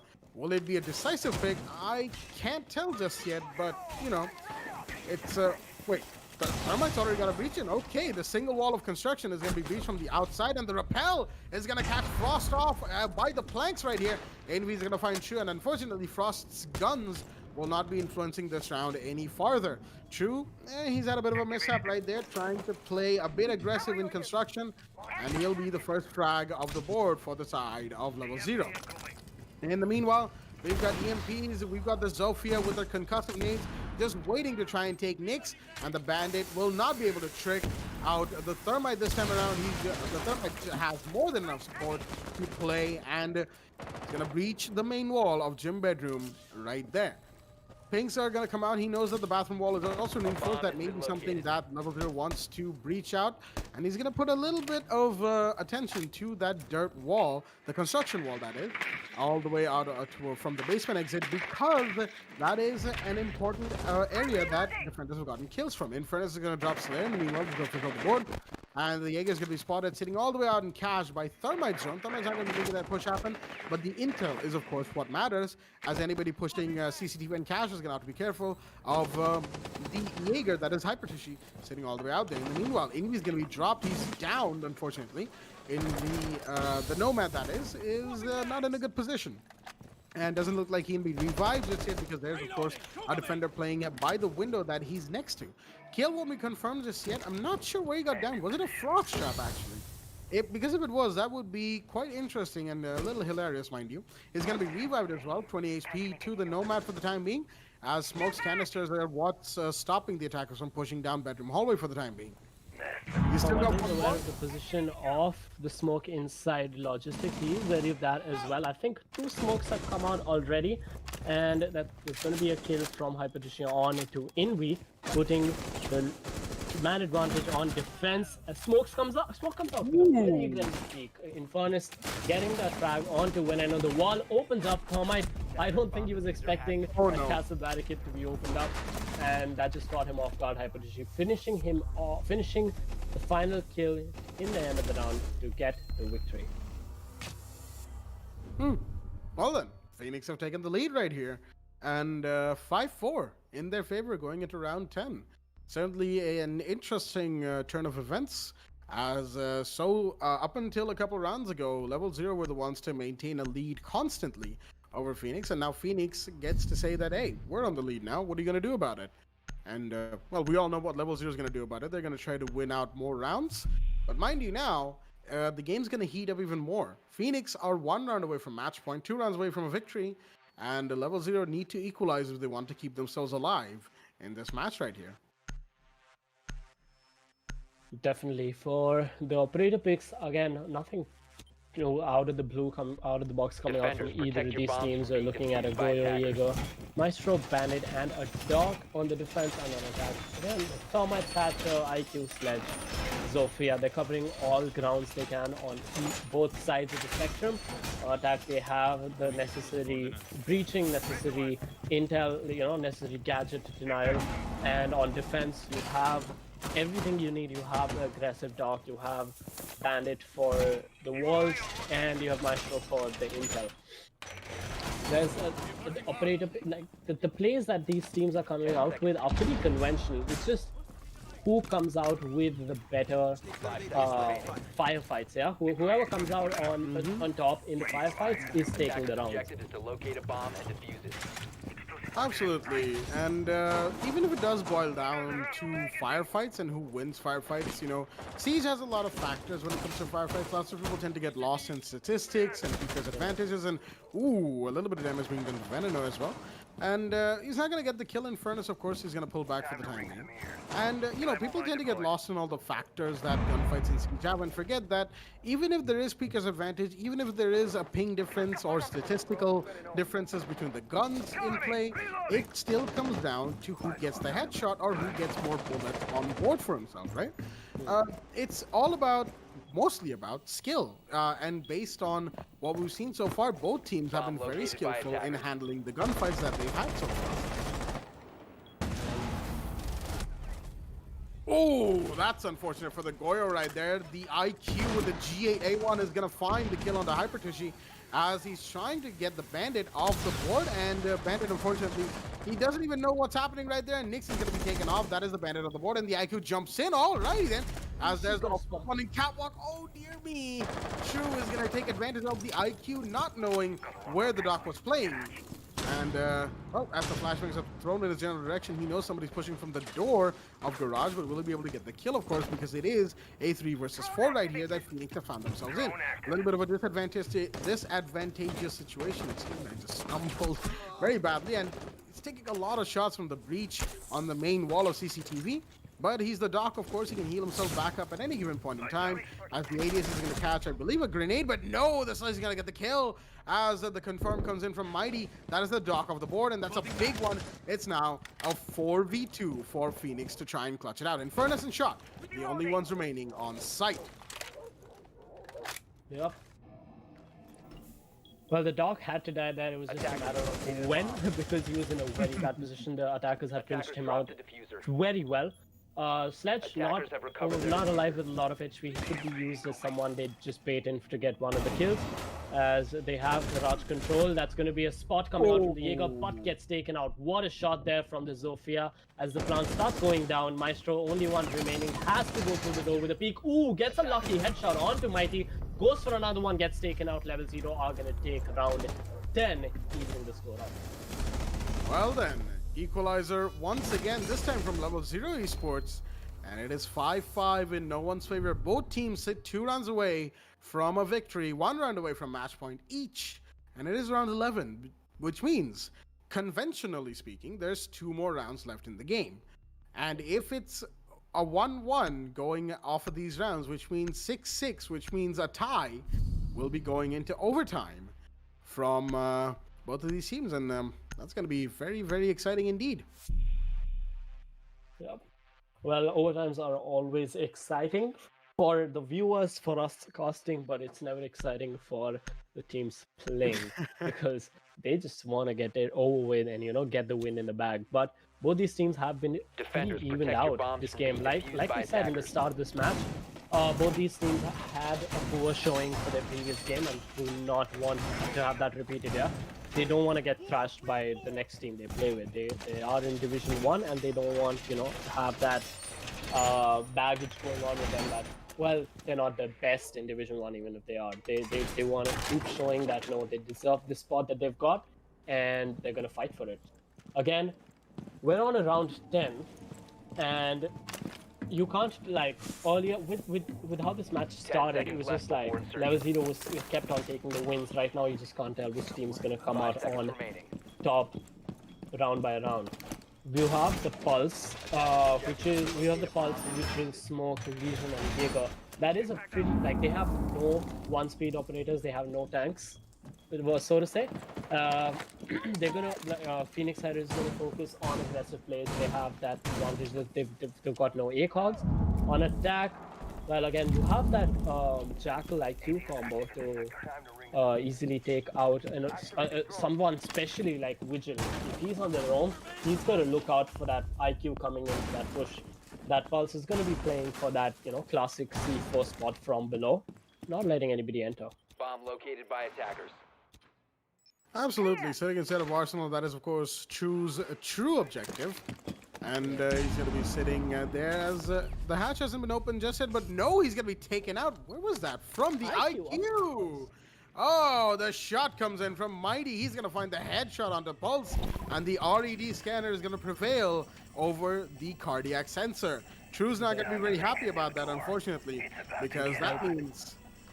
Yeah, he's even Hypertish needs to be wary. He should by now know that there's an IQ on the attack side. Should have been communicated to him even if she's not spotted out. But he has to minimize the use of his gadget there. And like if Jackal and IQ converge on him together, he's just dead meat. Definitely. And we do have both Jackal and IQ in play, of course, Slayer and Mighty. They'll be going on a probably, maybe not a visual hunt specifically, more of a roam play. Oh, speaking of Mighty, he's going to get downed, unfortunately. The IQ might just be taken off the board as... Did he go for a hatch drop? May or may not, as Envy's going to be throwing caution to the wind right here by taking out Shot. Canisters go out from Smokes. Nyx is going to get Envy, but no, the Jaeger's going to be taken out. Instead, it's a 2v4 real quick, and Level 0 pushing towards site are going to be trying to get the plant off. Sexy on the Thermite. He's sitting, trying to make things happen. In front of still has a gas canister to him. He's going to confirm on Mighty, but Slayer's going to take down Hyperticious with 1v3 now. That the Smoke has to play in, and it's a post plant as well. He tries to go for a wallbang, not going to find anything. Instead, he's given away his position. He's going to be sitting by his central stairs right now, and he has to somehow make a play happen if Phoenix wants to go to match point first. But will they be able to? There's a Thatcher watching this exact corner, and there we go. The Smoke is going to peek and be taken out. Veneno with the Thatcher is going to get that kill, and Level 0 They may have lost the lead for just a second, but they will be the first ones going to match point. 6-5 in their favor, moving to round 12.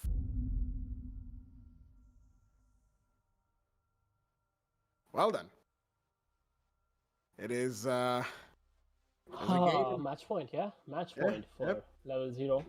Yep. Good showing from them. Phoenix essentially could have taken that retake towards the end. There was an injured IQ in the side.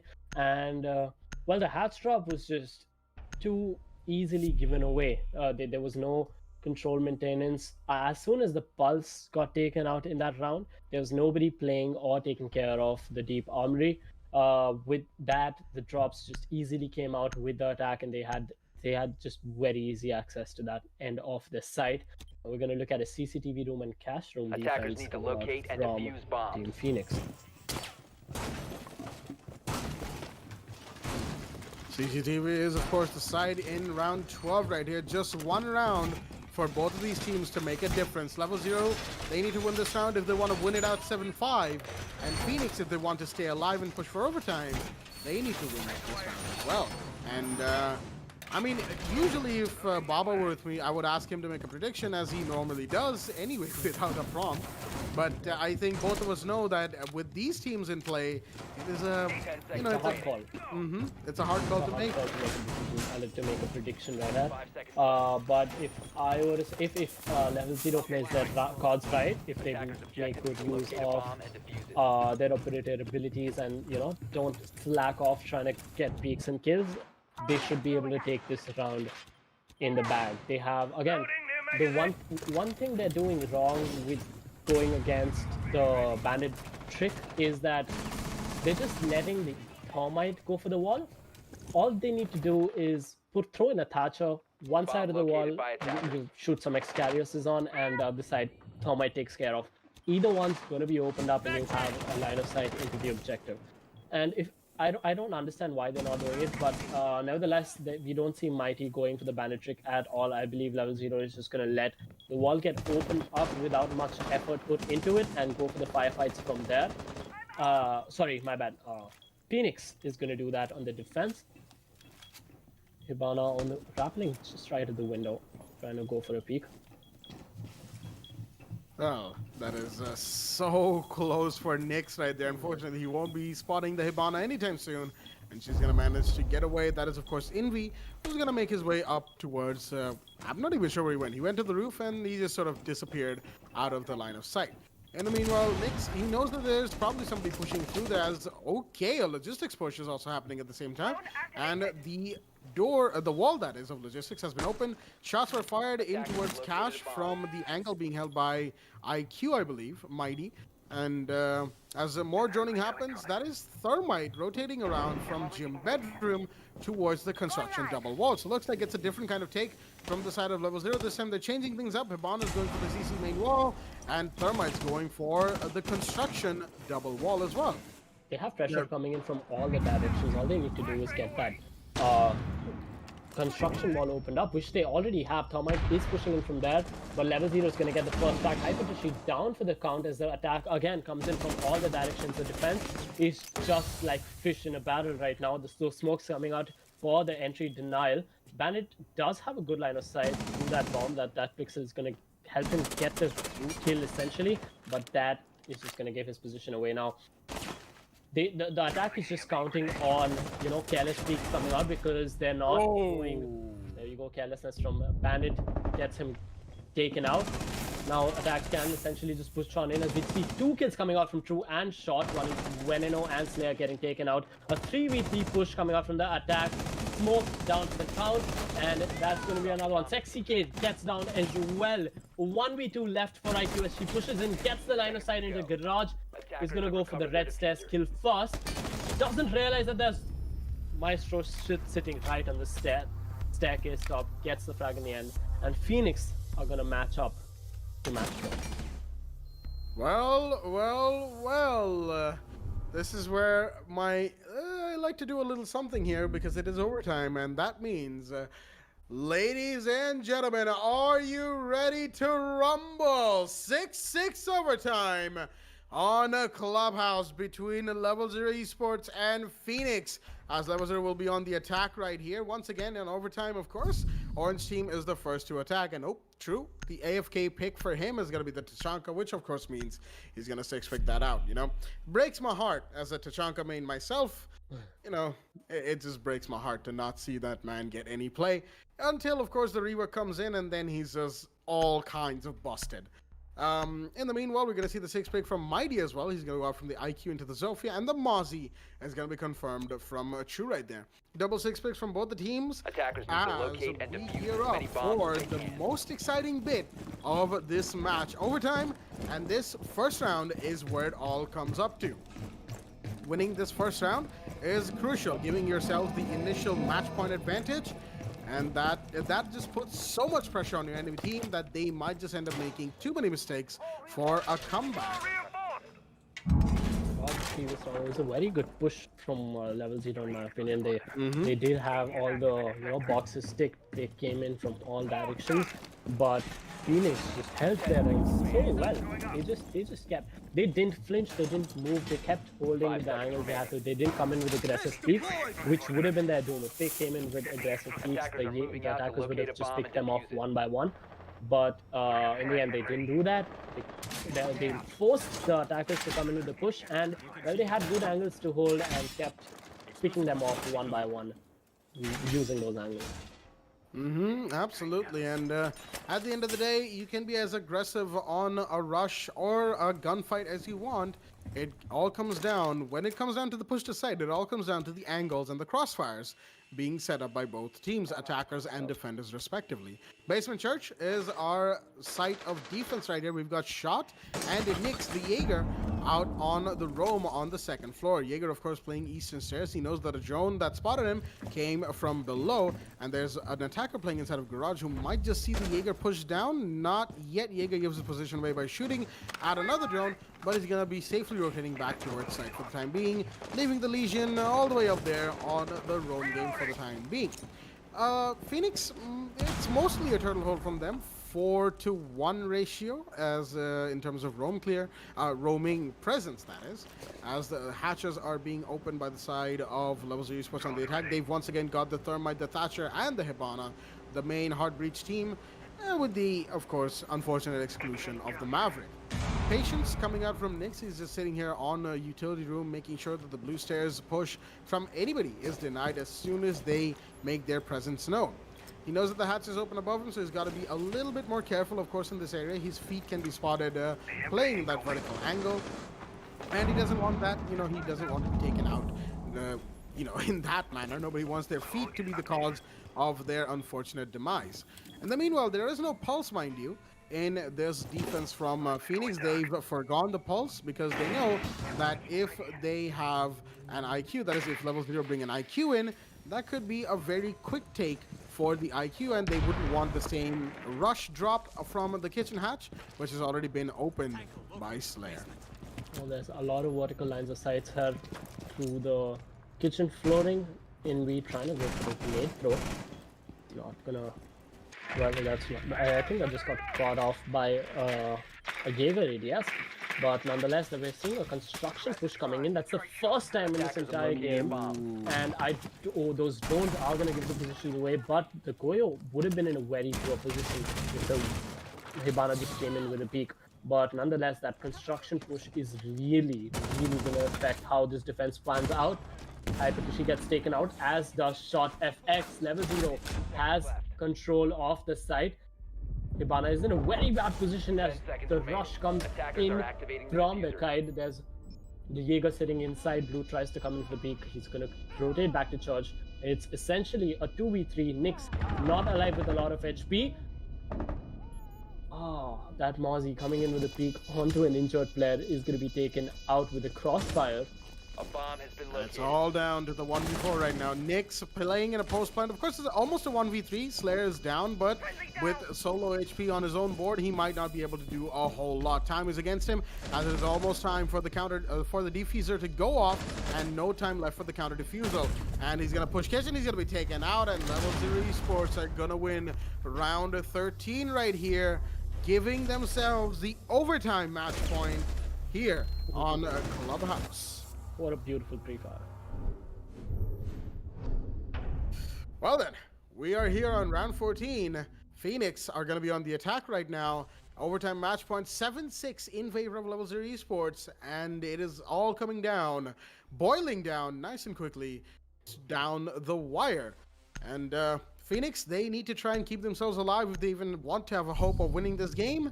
And Level 0, all they have to do is just win this round. Basement Church once again, this time from Level 0, as we will be moving into round 14 with Gusto.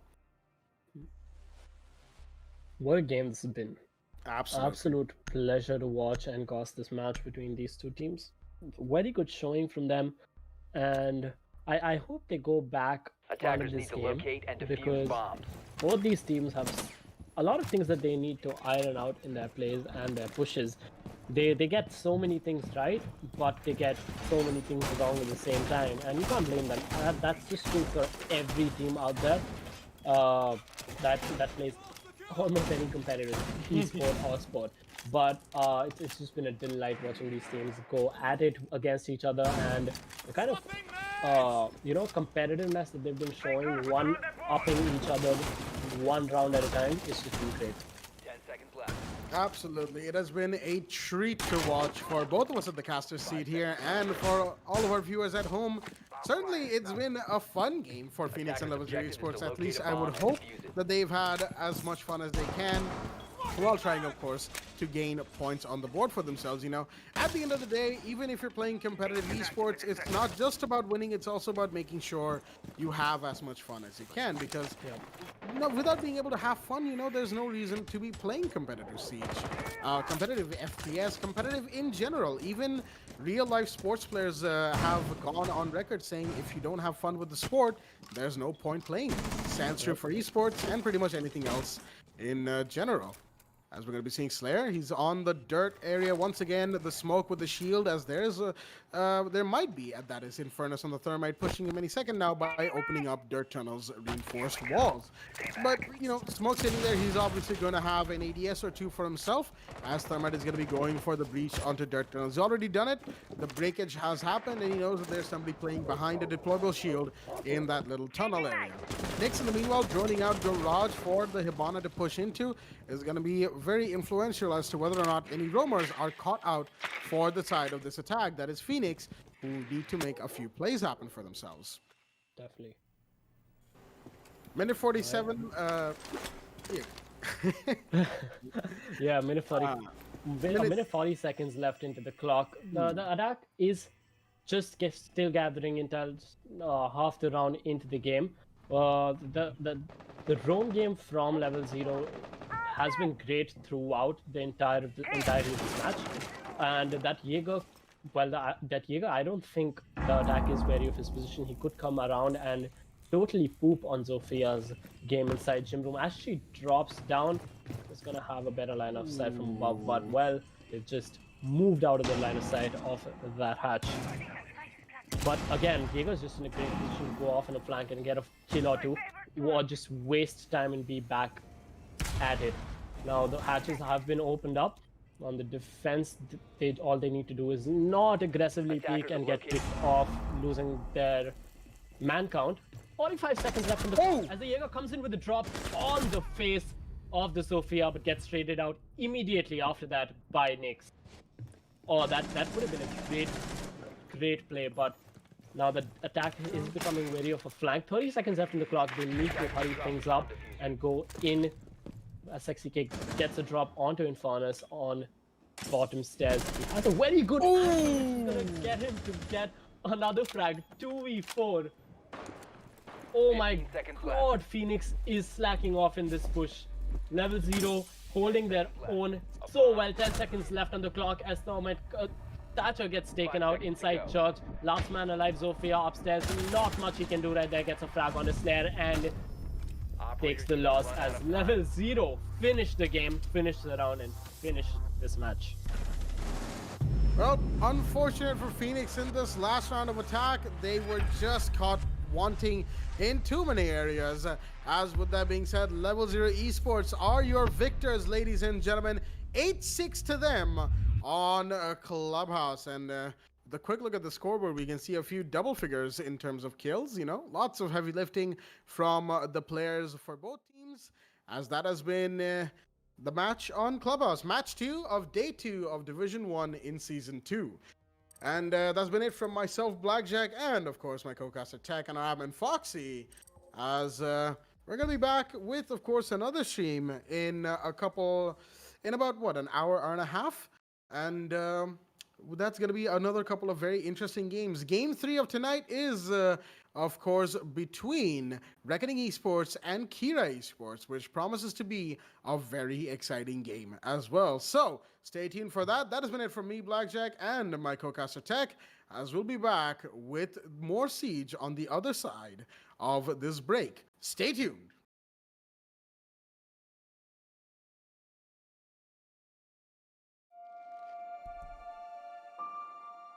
The moment of creation is a form of magic, where an off becomes an on, a 0 becomes a 1, then another, and another, until, deep in the complexity, you discover order, speed, reliability, power. Experience the WD Black NVMe SSD.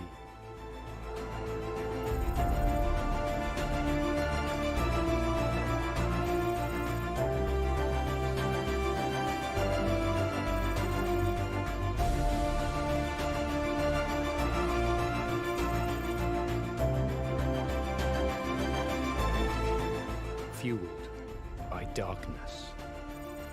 Level up to NVMe SSD performance.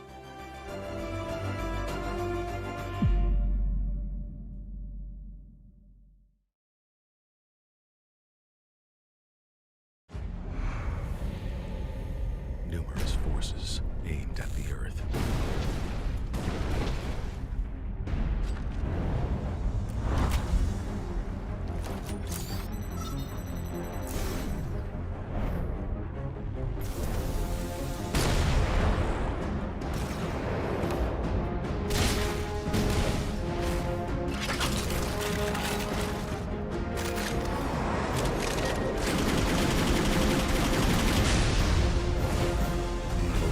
And injustice.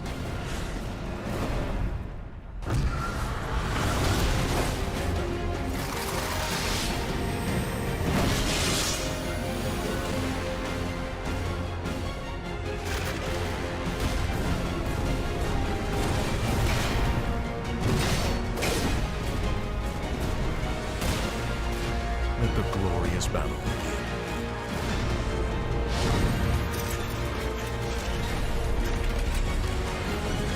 Geared up for victory. LG Ultragear Gaming Monitor.